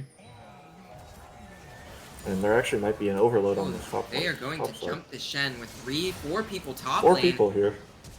Oh, and he gets Oh, out. If he gets out here, this is crazy because This is that was really a lot that they used. They This used is a lot of 3 ults. now. I mean, Shen should die here. Yeah, he will. They're gonna lose mid tier 2, and They maybe used 4 ults for just Shen, and they They're gonna- gave it to Volibear. they're gonna lose a lot from this. And I mean, the thing, I'm gonna get back to this Victor build. Yeah. The thing with Roa that always feels bad is that it gives you 0 haste. Oh yes. None at all. And then you go another item that gives you no haste. Which is, Yeah, I don't Yeah, know. This is and- definitely.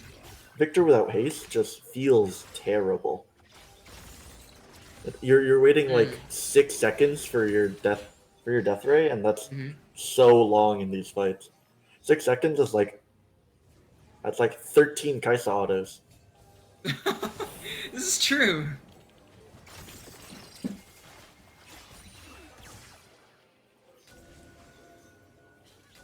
As Drake is up in 20. Sole point for Red Pandas. I mean, it's do or die. You have to fight. It really is. You have to fight this with better prospects, and I don't really see the angle. Their ults are The worst almost, thing that could happen right now is if they get picked off, Red Pandas. their ults are coming back from the fight, but they're not all up yet. Shen is topside. They can look to go and turn out the lights now before Shen can teleport, but I still don't think it's good. They're losing push too with Syndra Yeah. Syndra has first push on the wave, and she has Baron. Whoa, and they're getting Actually, proactive you here, see jumping the Nautilus, Nautilus, and Nautilus is going down. Wow. Yeah, really. They lose a significant chunk They of their punished engage the- there. Whoa, They punished what the is- greedy pathing, and then Volibear's caught out. Like, Volibear just walked into 5 people. there's Wow. this I think pathing that's is pretty much it. they're pathing way too greedy for the game state.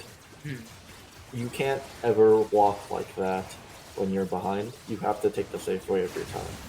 And you know, Baron, they got waves pushing into their base. They have tier 2 mid. They have both silent turrets. They have Ocean Salt. This game looks so much harder now. Yeah. I think at this point, the only thing they could win by doing is hurdling and winning a fight right before Baron. I mean, Victor has the wave clear to do this. Mm. It's just even at this Baron fight, how do you kill Shen? He's 3 items, Spirit Visage with Ocean Soul.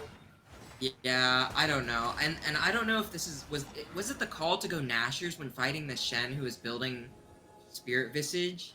I mean, if she's going hybrid, you just go Nashers. Because I it guess gives you that's all your true. Yeah, because evolves. all the But evolves. it looks like she's going, I think that's either Wit's End or that's Terminus. I'm pretty sure it's Terminus. I'd imagine Terminus. She needs some kind of pen at this point, or else she will It fall so looks like, far into the depths of this game.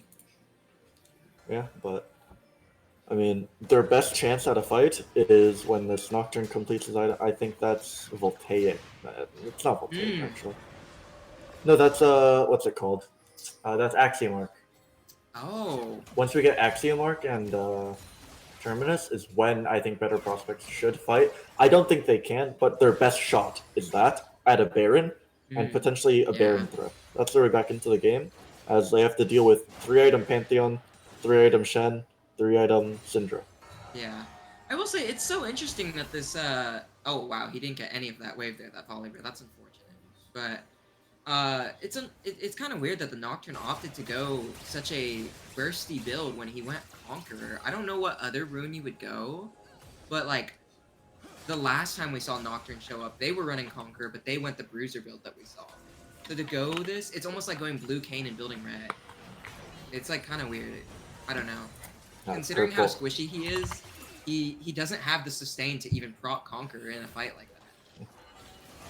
Purple Cane, my beloved, but I love Purple Cane. I love Purple Cane, but I don't think Purple Nocturne is a thing. I do not think it is a thing either.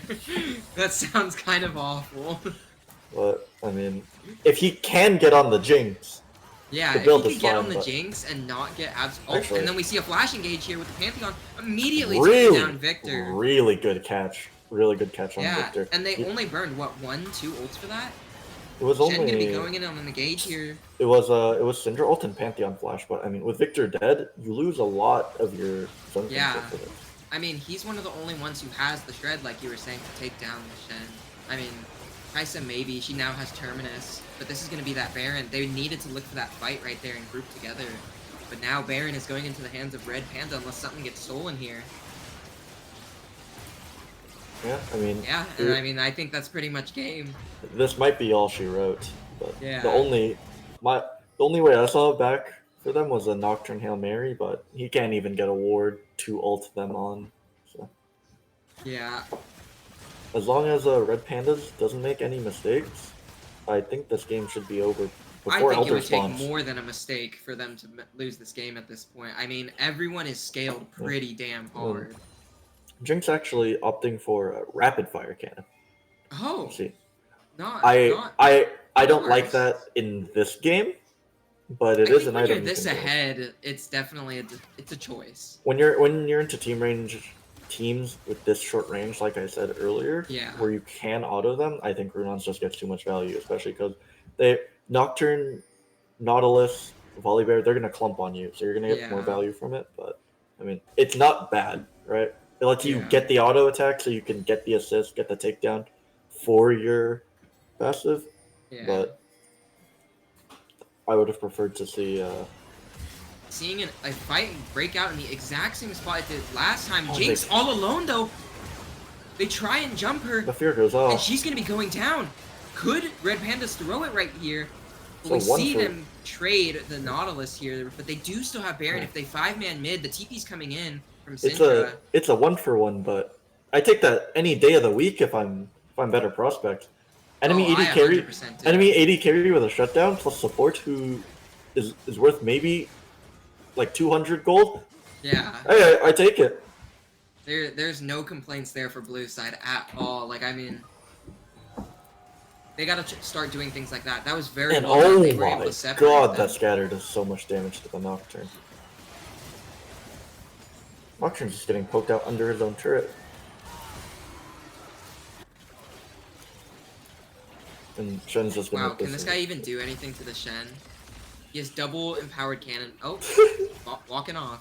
They're walking away. I mean, Baron timer is running out. They're getting their Yeah. resets in. They're fighting at Elder, which, I mean, it's the correct play. It just feels a little risky because if you lose this Elder, the game can very much tilt towards better prospects. Yeah. The only way they lose though is if they do exactly what they did this last fight. But the only reason why I feel like Red Pandas lost that last fight is it was a 2v4. Yeah, it was a 2v4. Like, I think Jinx got picked, which sucks. You don't normally that's game losing, but like Mm-hmm. Syndra's a lot of damage. She has 4 items. If Syndra was Yeah. there for that fight, I think they could have won and ended the game. But Yeah. she was in a side lane and she couldn't TP. Oh, Shen potentially getting caught out here. I think Oh, he they're gonna can. back off. They know that the whole team is here.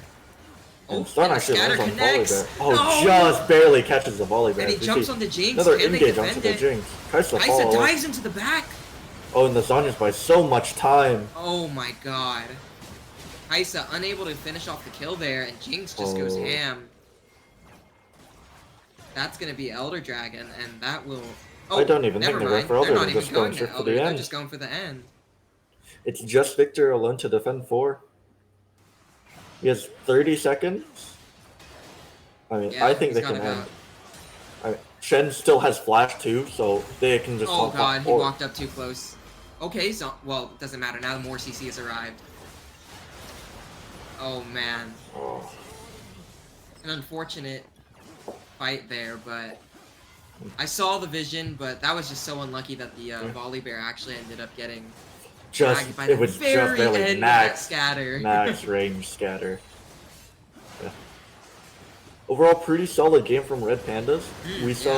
We saw better prospects like start fighting a little bit towards the end, but Yeah, at the end of the day, they're kind of just getting wallet gapped in the team fights. yeah. But very strong first showing in this game for Red Hey. Pandas, and they Mm. Wow. better prospects didn't lay down and take it. It was Mm. it was a fight at least.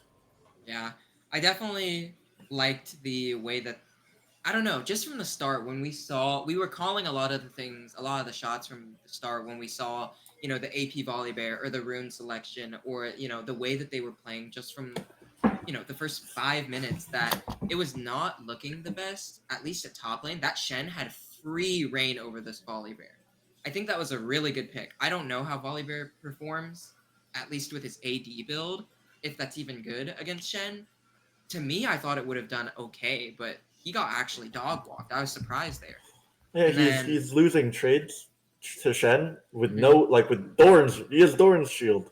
yeah, he's lucky that Shen didn't take Ignite. I know a lot of Shens take Ignite and like level 2 cheats. I don't know. Yeah. I don't know how good it is into volley bear, but that was not a bad game at all. I'm very curious to see how these next matchups are going to go, considering everyone was pretty evenly matched, I'd say.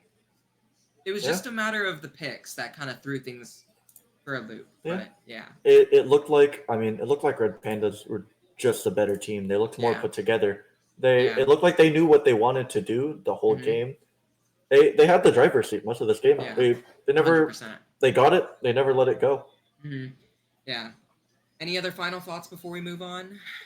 I mean, I I hope we see another fun game. Like Yeah, I hope we do too. the scoreline doesn't say it's close, but that game was That pretty close for a It while. was pretty close. I think it dragged out a little longer than it needed to be. When they had Baron the first time, they could have just all mated. But yeah. Anyways, we'll be moving on to the draft of this next game in just a little bit. But until then, we'll be right back.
All right, moving into Game Two's draft. Gonna be seeing pretty much the exact same bands, only now Leona ban. Was there a Leona ban last time? I thought we talked about there being a potential Leona, so maybe we just looked over that. But I'm gonna be honest, I don't remember. I It's don't been either. it's been a bit of a long day. Yeah, But a Seppi one is definitely not something I was expecting. that is definitely a decision of all time. Because what if they just pick like what's a good set counter pick? I mean, he's I a don't know. juggernaut. He's a juggernaut, right? So things with space and things with CC. Yeah, I don't know. Maybe a Gwen pick. Oh my God, he's gonna get double blocked. Mordekaiser? Is Mordekaiser not goated against this guy? I don't know, but I mean, Juggernaut versus Juggernaut top lane. Yeah. I mean, Oh man. with how things looked in the last game, I'm partial to say that Mordekaiser is going to win this lane, and we see Oriana pairing up with it. Now, these characters look like they want to do different things, but I was gonna say the exact same thing. Picking Mordecai, like unless they're gonna designate this guy to just be like a straight up split pusher, I'd be very. Oh, Yunara, please. I will actually, see Yunara pick. I mean, I actually like Yunara so far. I mean, we only see their solo laners, but and we lock it in. I like Yunara with Set at least because being able to grab the frontliner that's the tankiest and just send them into the backline makes Yunara's kit that much better. Yeah, Yunara has so much AoE damage, and when they're slowed by Set and when he pulls them all together, she's able to just get so many Q bounces and the big laser and Rise. I was gonna say the same thing. I was like, I've not seen this character get picked in God knows how long in any of my games against Oriana. I'm watching Ori Rise Yunara. Are we sure this is an upper division? Yeah, like hello? Like we saw the Oriana lock or the potential Oriana lock last time.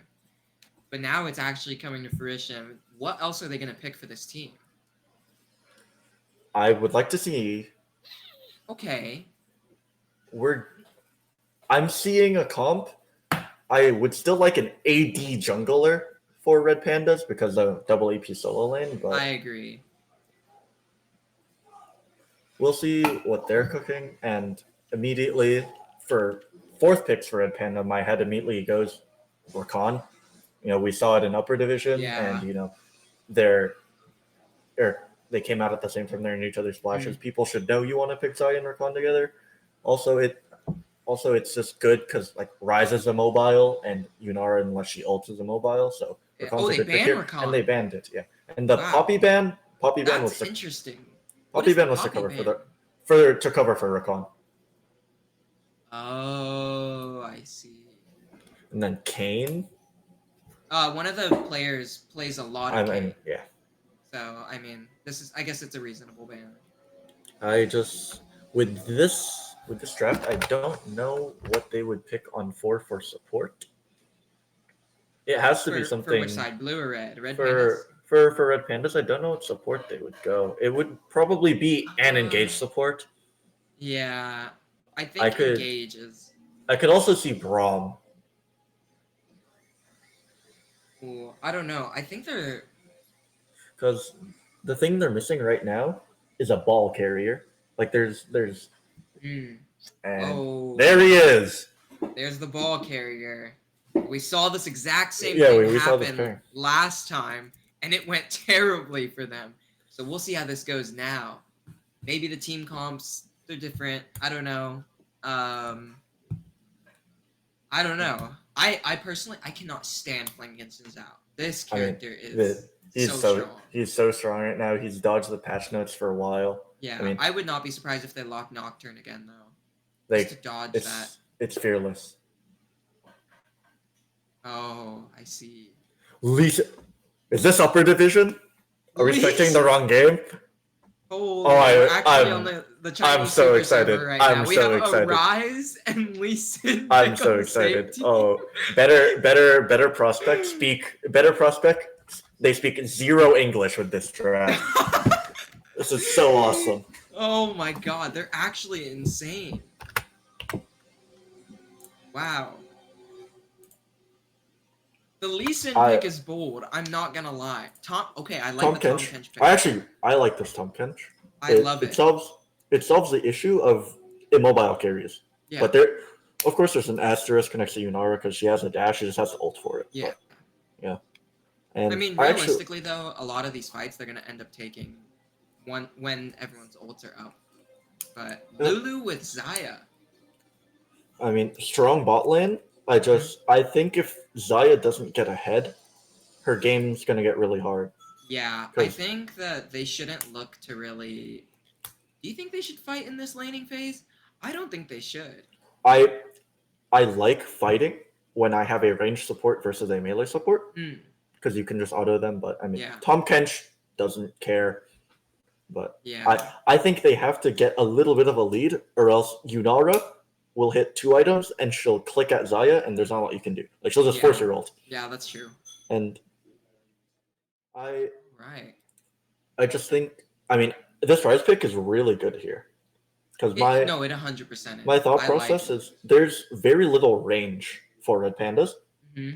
Right? It's melee champs, and then like their longest range is Ori. Like Zaya, she wants you to walk into her, but she's not really that long range.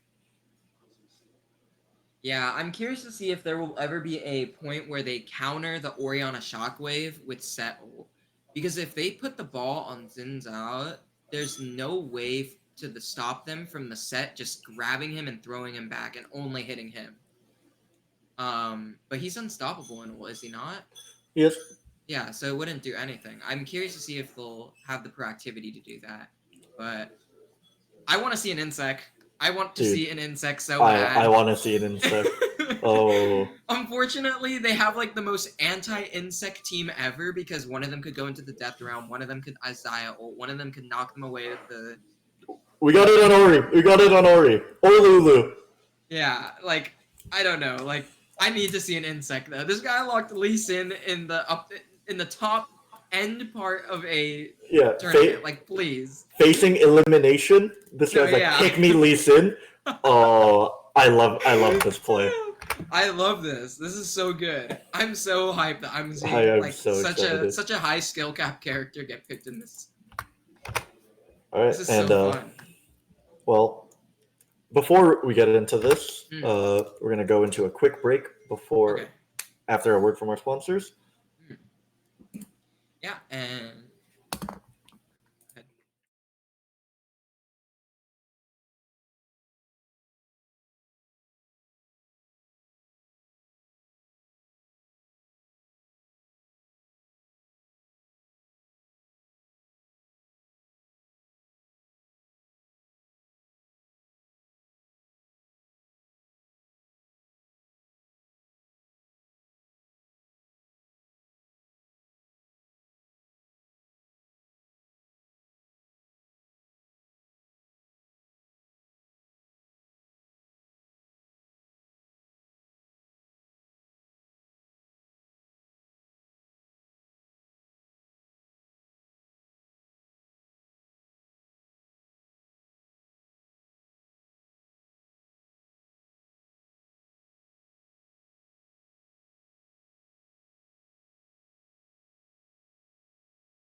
Alright, hopping into our second game. Let's go.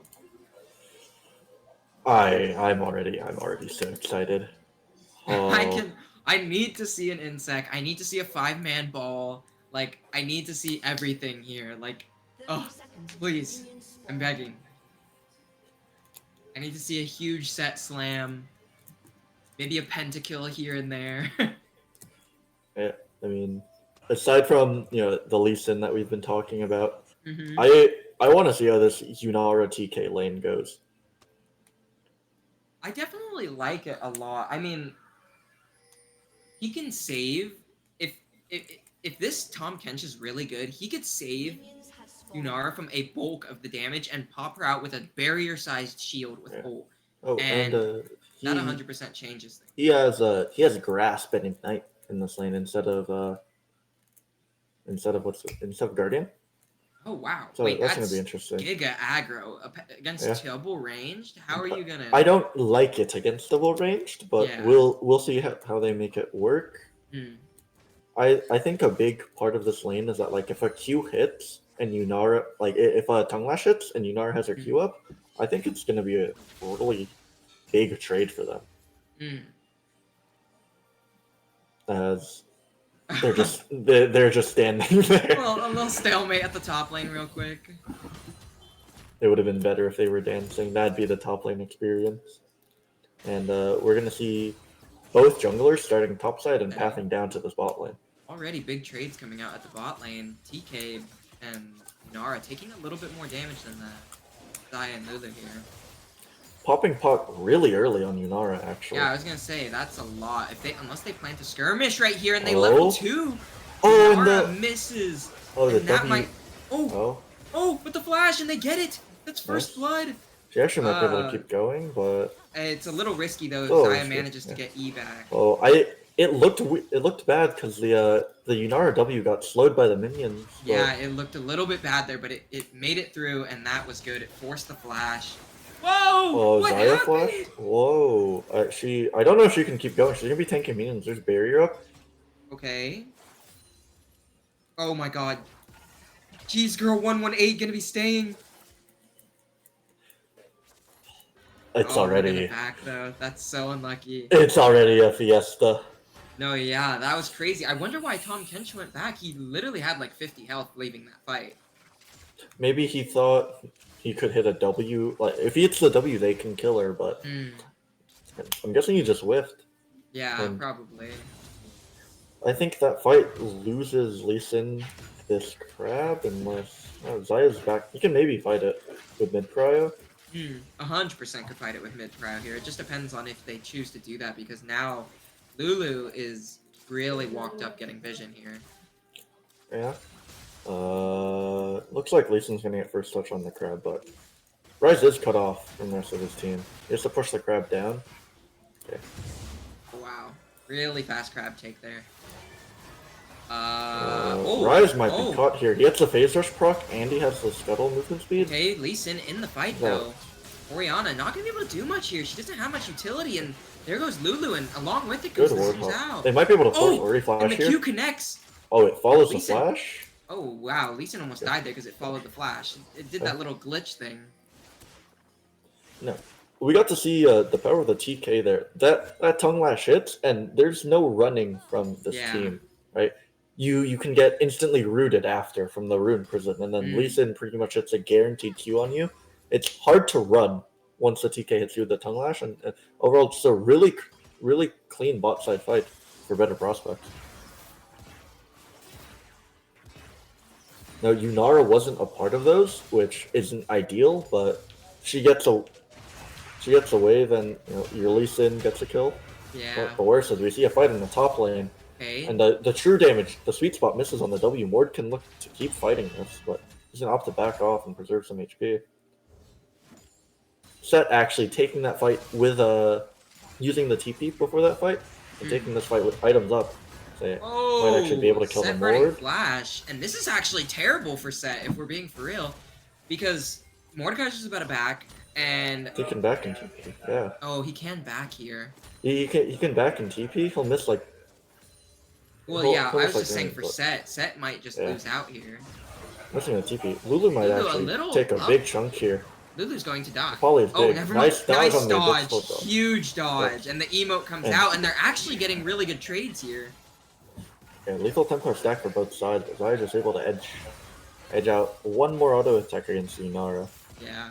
And all of that damage in this bot lane fight goes on to Lulu. And Yeah. you know, that's fine. They split their damage between the two. So it's a better trade for Red Pandas, but with They're seeing Lee if they'll bite here on this bait. Sin hovering bot side, this could be a good bait for a double kill into Oh. Drake.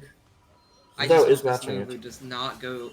Oh, They know wow, they're on that's vision. nice. Huge. And they're all just gonna walk away. And Yunara's gonna eat honey fruit and go back to lane. Honey fruit on the spawn timer.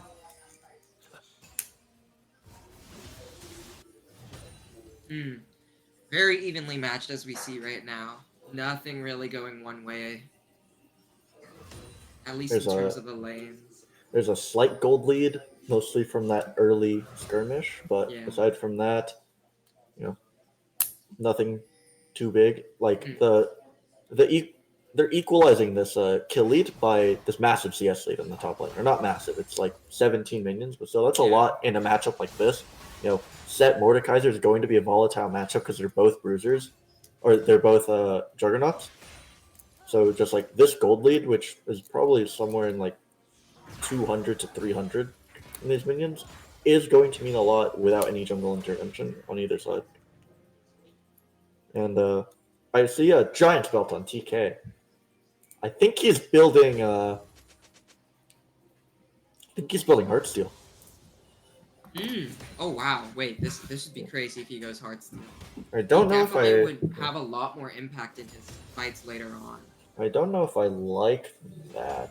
It's a little hard to proc it into their team. It 100% is hard to proc it into their team. And But... we might see a jungle skirmish here on the blue buff. Oh, and Rise TP gonna be coming There's in a here. CPing in. Ninja's not 6. He's just dead. He has no flash either. Wow, he has no flash, and top is here. Uh-oh. And we see Red Panda's Lulu is actually... She's moving to this place, she's walking back down. They're just going to concede the grubs because Zinzao died. Yeah, I think at this point... She's still hovering around. Zin needs to try and play for top right now and make this Mordekaiser as strong as possible. Mord right now, as it stands, has the advantage because of that back where he was able to get the set low and come back with better items. Set still has not completed like something significant. And the grubs are going to be taken by better prospects. That's pretty free off the back of Zinzao pick, but I actually like this. Dragon, yeah. I like this trade. They have Prio mid lane because Zard's moved up. They have Prio bot lane because TK is not there. Really good trade from Red Pandas, actually. And Yunara's building Bork.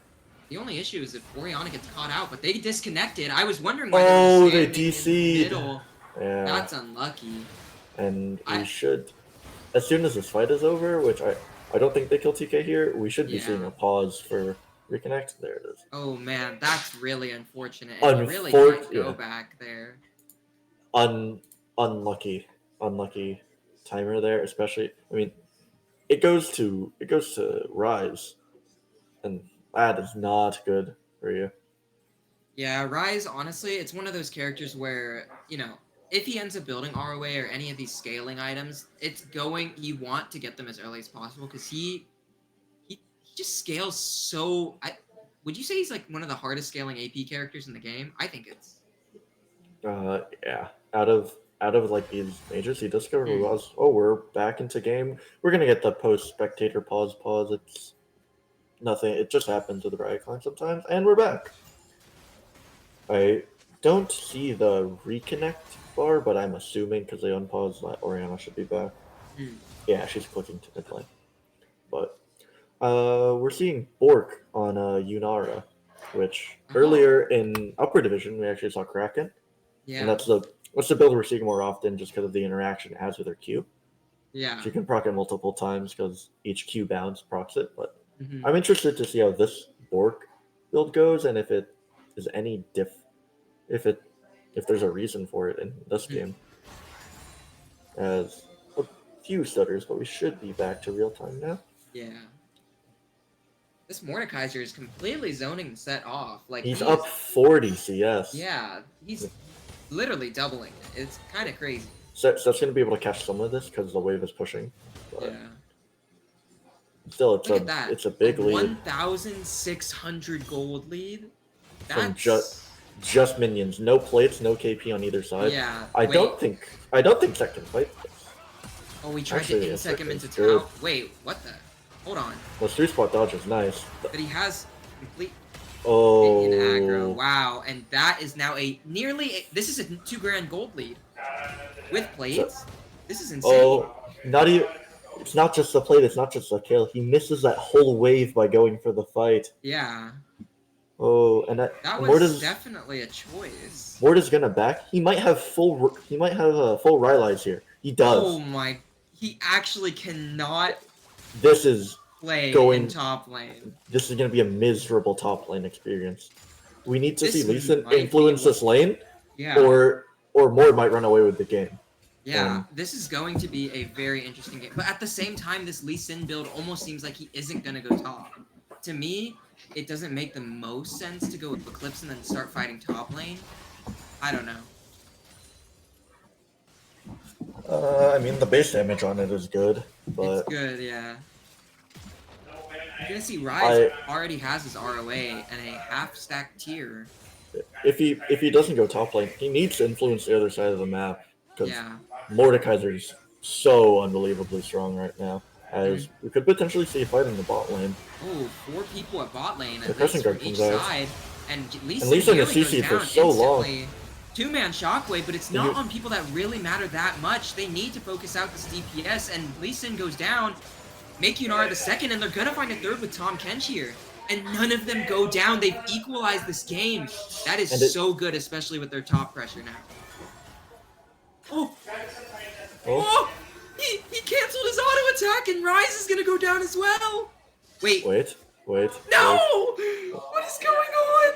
The auto cancels. Single digit. Oh my! Double single digit HP walking away from that fight is criminal. He should have been punished for getting greedy against that Lulu, but okay. Yeah, that fight might as well just have swung this whole game back in Red Panda's favor. Absolutely. They have the dragon. They don't have grubs, but they have the dragon. They have the gold advantage now. Mordekaiser is a terrible at top lane. Yeah, He's, and what, a level or 2 up? it looks like a level up. And Mitlorf just like the turret or the wave was at his turret. He's doing sit-ups. He can't touch the wave. He knows if he goes to auto, he's gonna get pulled by Mordekaiser. This guy's just gonna farm more gold off of his plates by standing here. He's not even gonna hit it because the minions. There's so many. It's eventually just gonna give him it. And Set can't even freeze the wave. He has a Tiamat. Oh god. Oh, he didn't even. Oh, he got his cannon. Wow. Wait, that was surprising. That's a mental saver right there. Getting the cannon minion. Getting the cannon right there. Perfect. And we're going to need to see something from Rise or Yunara to keep better prospects in this game, because right now Xin is 3-0 and he has a Sundered Sky as Tom Kench on the Roman. They're going to be engaging bot lane. Lulu ulting herself in order to get the knockup to go down, and that forces Yunara to pop her ult as well. Just a trade of ults, but I mean Yunara loses away from this. She had a good recall timer and then it got stopped, so she'll drop a full wave from this. And I think Time might get a play too. In terms of macro, they're kind of dominating right now, I think. Yeah, they're playing a lot smarter when it comes to this. Yeah, really good fundamental game knowledge from them. Like, they held a top lane freeze for the better part of like 8 minutes, which is how it got to here, and then just better tempo, better recall timers. No mid pressure here as they try and take this Ocean Dragon, and Ocean Dragon, it's like getting hit with a tongue lash every time that thing hits you. And the mid lane are going to be caught out. 3-man shockwave, and they still go down. Can they force this dragon? Make it? TP's coming. There's a TP Red coming team from still getting the Set. dragon. 2 people rooted with the ult here. The kick is to disengage. Oh. They need to ult out here, but and they get the kill on Tom Kench right before they TP out. I thought he got out there. I thought he got out as well, but pretty much going to be a free mid tower if they get another wave Mm. here and Mord stays. They Yeah, have that Mord got no KP from that. that was a He just pretty walked bad with them. TP. It was And from bot yeah, lane, there's so there's no plates to get, thankfully, but yeah. Mitlorf is allowed to catch back up on CS for a little bit. It's not This guy's still almost double behind. Like, it's not like, oh, the game is saved, but it alleviates some of the pressure. yeah. Man, that is crazy. That was an uncharacteristic mistake from them. Oriana walking there alone and then a late TP.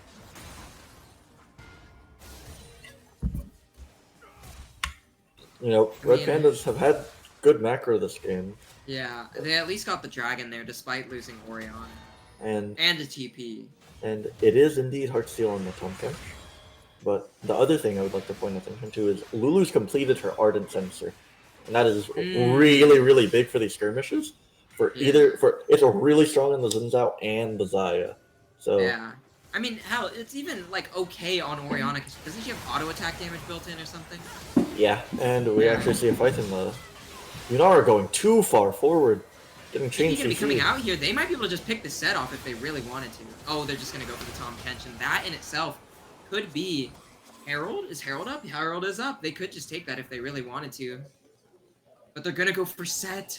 Yeah, and Yunara missteps. She's a little too far forward, and she gets hit by the knockup from Zinzao into the Lulu ult for the knockup. Yeah. And then the rest of her fight is spent running. Now there's now too much mid and top pressure for better prospects here to try and do anything. They can't try and contest this Herald. It's pretty much gone. If Lee Sin even dares step up here, there's Lulu to help. And he steps up. But will he try and steal? This Mordekaiser might pinch him. He's just sniffing around for it, but no, he doesn't go for it. And this should be Wow. first turret going down to Red Pandas, and that should be Feats. Yeah, Feats of War secured. Even bot. Oh, while that entire play was happening, Chaluk he's just hitting the turret.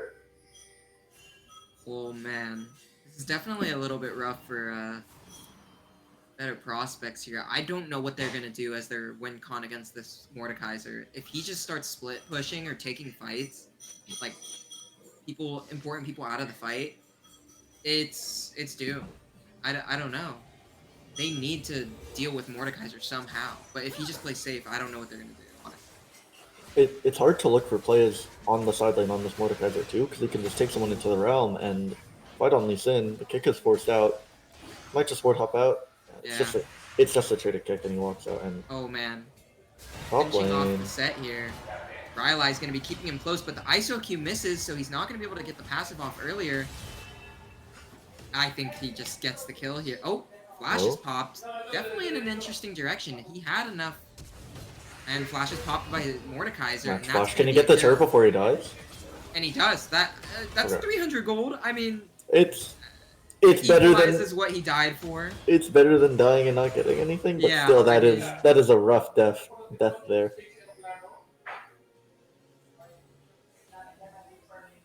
And Dragons in a minute, and Red Pandas just are in a really good game state for this. I don't know if better prospects have the spikes and the power spikes to fight for the Drake. I don't think they do either. I mean, if we're looking at it right now, at least from an item standpoint, none of them have a second item, and some of these players on Red Pandas already have their second, and that's gonna make a huge difference when it comes to fighting here, especially on like Zinzao, for example, the jungler. Zinzao, Sundered Sky, Black Cleaver, and he has a Lulu with an Ardent Sensor. I don't think this is fightable. It's third Drake. Just wait 5 minutes. You'll have Rise will scale a little bit more, and maybe you can take the fight around Rise. Wow. And Yunara spikes, but they're really securing the mid pressure now with this. The Rift Herald charges in, getting that outer turret. Tier 1 going down in every single lane, and the Lee Sin goes in? And he misses the insec, and he kicks back into the team. Maybe it wasn't supposed to be an insec, it was just to get him away, but doing that before a dragon fight? He got Lulu ulted before he could go for the Warthog. Yeah, that was... He's not even going, he didn't have a ward. Yeah, he just Oh man, that was a choice of all time. They're gonna Didn't have just a get word this in a frag for flash. free, yeah. Granted, I think that Red Pandas would have gotten this trick anyway. It's just weird to Yeah. see them secure it in this fashion. Yeah, at least though if they kept Lee up there, they could have maybe played around it, but I don't know. Rise, And split pushing top lane here. He's working at a pretty good pace. He's at about 10 CS a minute, I think. he forces And the he Ori almost TP. has both of his items fully stacked. He's 2-0. He's been completely untouched so far. Alright, we So got this. We got this. he's not missing out on EXP like some of these other members happen. Come And in. yeah, it's getting to the point where Hi, Sydney. What's up? they're just gonna start eating Lee Sin's camps, and it's gonna be harder Hello. for him to play the game. And, Lee Sin, notoriously known for falling off a cliff, as they could potentially be looking at Mordekaiser here. Still has the Death Realm, so I doubt they'll opt to commit. Yeah, they see the Lulu Shield and they back up, but I mean, they're dropping a top wave. They're split. They see Orgi top with no Don't lose. TP. Thank you. I Thank actually you. would not be opposed to I them try just not starting the to. I Otacon lost 2 there. games already. I guess they might be Yeah. scared of them in the I area. would be very sad if I lost. And they I don't think they see should be. You know? They don't They know who don't- this yeah. Mordekaiser is. They don't see Ori anymore either, so I mean, it's a fair call to back off. Yeah, I mean, And- I think right now Zai is just gonna Definitely, push for mid pressure. So And- will Mordet bot, and they just go for Otacon. And Zai- there's literally nothing. Zaya has the IE now. Really big spike for her. I mean, the Kraken Slayer, which I don't remember if I mentioned earlier. It's a weird purchase, but I mean, she's still strong now. It's still an IE on Zaya, and they're actually going to opt to start this Otacon.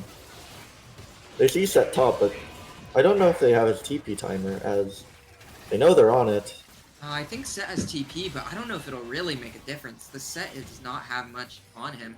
I will say this Rise is kind of chunking the Mordekaiser. Oh, And there we go. The Set TP gonna be coming They through. TP. If they grab the right person, this could be very good. And they grab it, and it's a 5-man slam. Into an Zaya instant. able to. Oh my god. Orianna goes down. I don't think they get the shockwave off, and it looks like Red Pandas could win this fight still, though, because Mordekaiser took one away. They didn't have Lee Sin. Red Panda. Red Pandas are able to take this. Oh, and the grab comes through, and that's a wipe. That's like Red- a 4 grand advantage right now. Red Pandas get 4 kills for 3, and Ares manages to take the Otacon there. Yeah.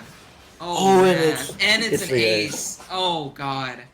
Wow. That looked so good because they grabbed the right person. They had they it all managed- in the bag.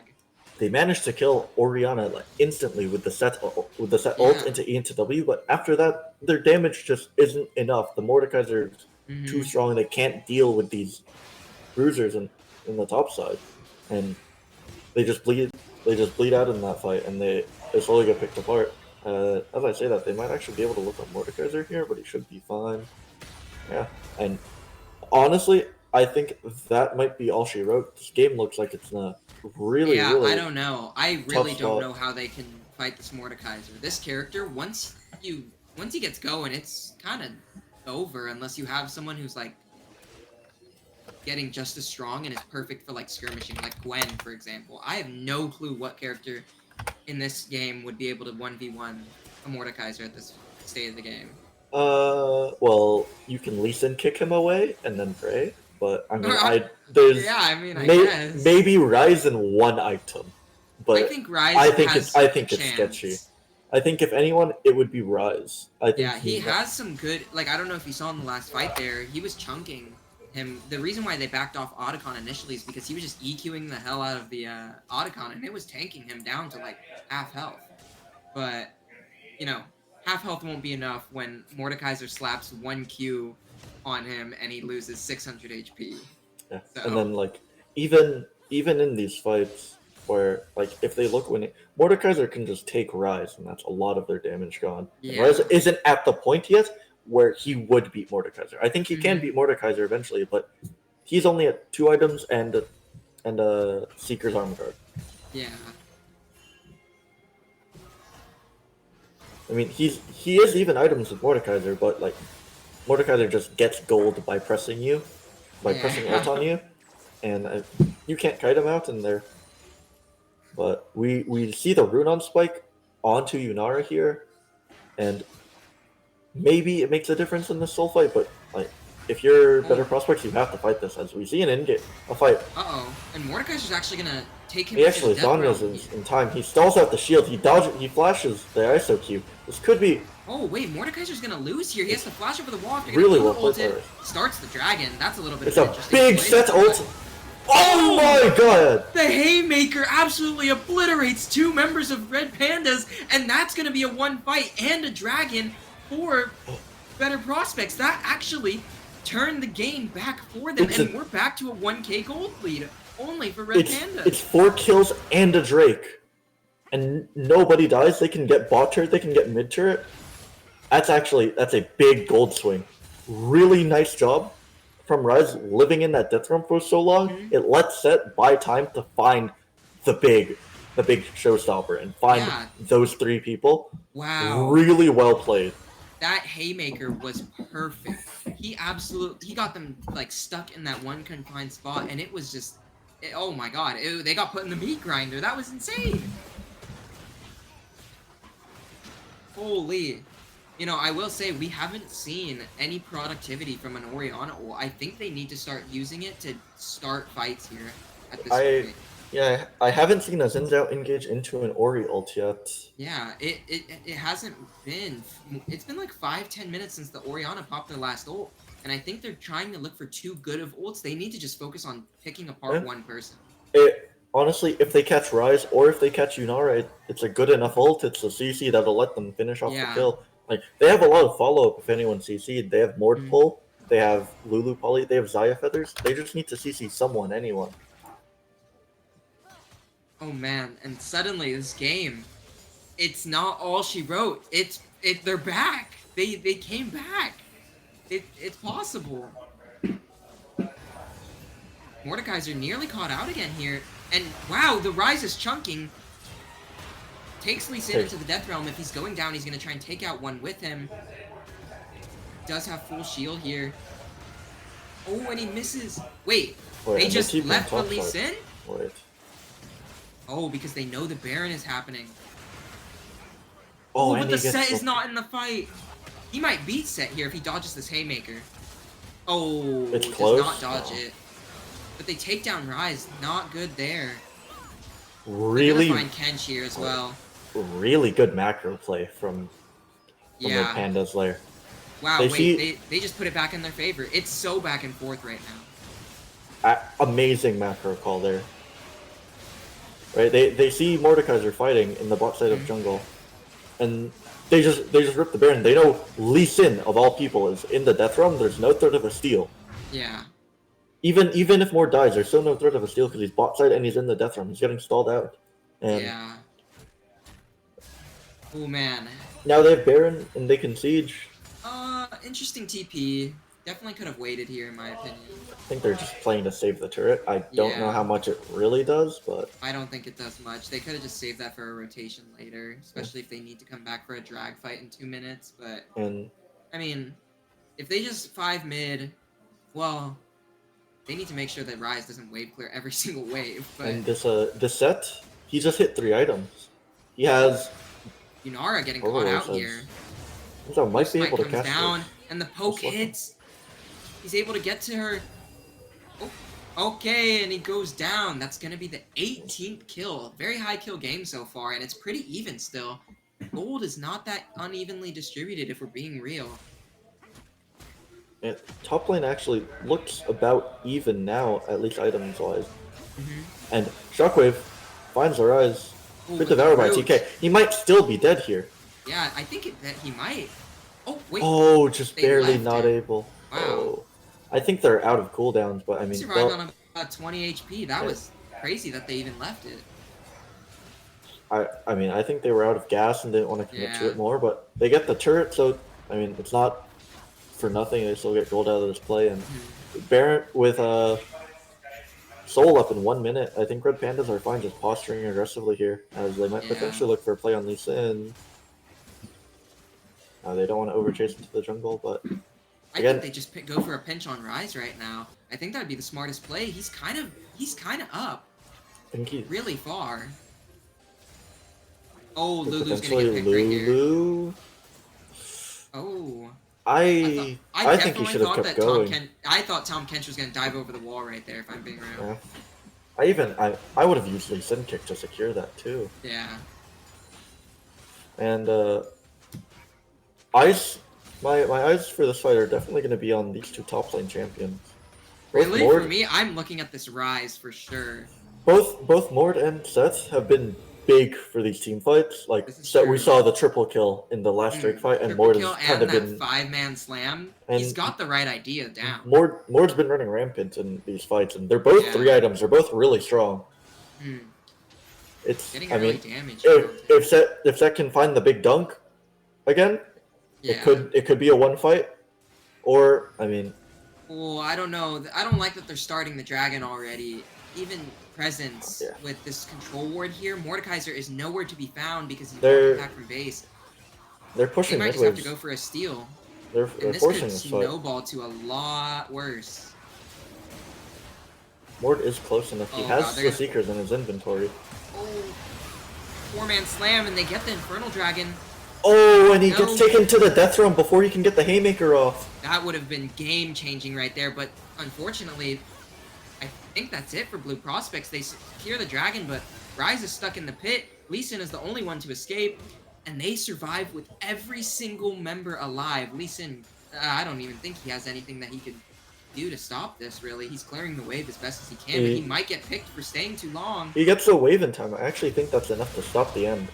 Oh, but he goes down, and they're just gonna tank tower. Minions are so far back, and they have respawns in 30 seconds. I don't think they can end. They can get the I input. don't think they can end, but this is I gonna mean, be rough.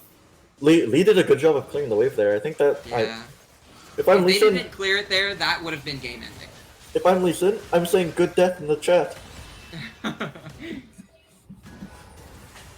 Yeah, they live on. They can look for a fight, and that set Haymaker was just a second short from winning the fight. That more You were so right about watching the top lane champions there, because 3 of them would have died there, I think. Yeah, and this Mordekaiser, he has Zonya's components, so even if he doesn't win against Rise, he can just take them and sit in the Death Realm Golden and have most of their damage gone from this fight. Yeah, and then Rise pops out alone, and what are they gonna do? Or what is he gonna do? But I will point it out, Yunara now has her IE. Really big spike for her. We're going to see if she can make things happen in this team fight. It's been a relatively quiet game for her. It's true. I feel like, unfortunately for her, she's just been getting caught out too much by the Xin Zhao. She's been the subject of a lot of picks, but hopefully, if the team fight goes properly, and like Set has been making great space for her in these fights. If one team fight goes well and she's allowed to get on, she's allowed to get on top of Oriana or even Zaya, like it could be just a one fight off the pure damage that the champion gets when she hits IE. Yeah. About a 5k gold difference. Lots of favor right now for Red Pandas, but honestly, if they wipe Red Pandas, that gold disparity disappears. The Yeah. amount of wave clear they have and everything would get them at least into a inhibitor turret, in my opinion.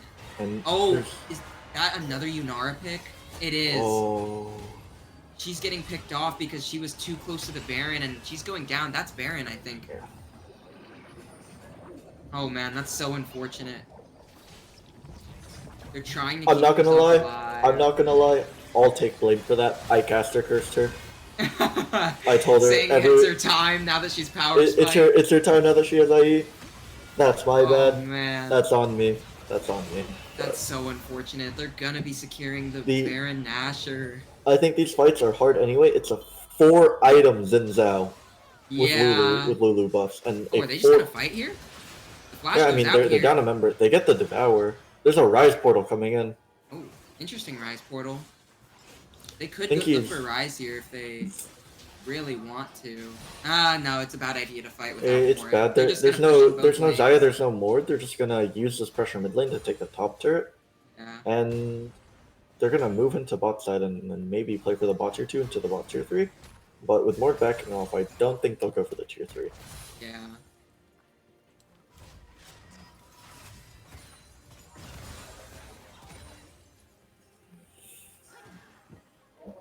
and I don't know what that item is for Set.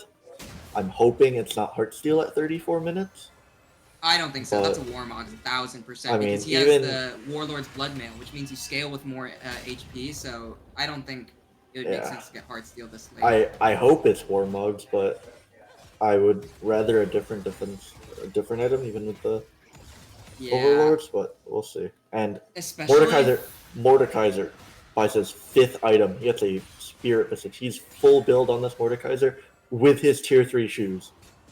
wow. This guy is the issue on the Rift. Yeah, he is the talk of the town. There is no one doing it as good as him. He's what is that, 9-1? He's 9 and Oh 1. my god. He's getting close to being lore accurate.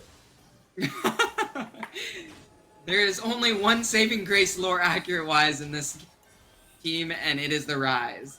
There is no one else who And stands a chance. the set does complete the Ormogs and another another Drake dance for the soul, and Lulu might get picked Lulu. here, but there's a big They don't Mordekaiser have much coming. vision here. They need to try Actually, and rush they can't this. get into the pit in time. Oh, the knockup comes through, but he secures it, and that's Infernal That's Soul. Infernal Soul. They're going to get They have pushed to here get out. by. They have to They have get to out, play the but they lead. can't. Set going in, but will he be able to get the haymaker off? He does. Wow, and he one-shots the Zaya! He But they still get he plenty trades of... one. If Oh, no one else man. dies here, it's fine.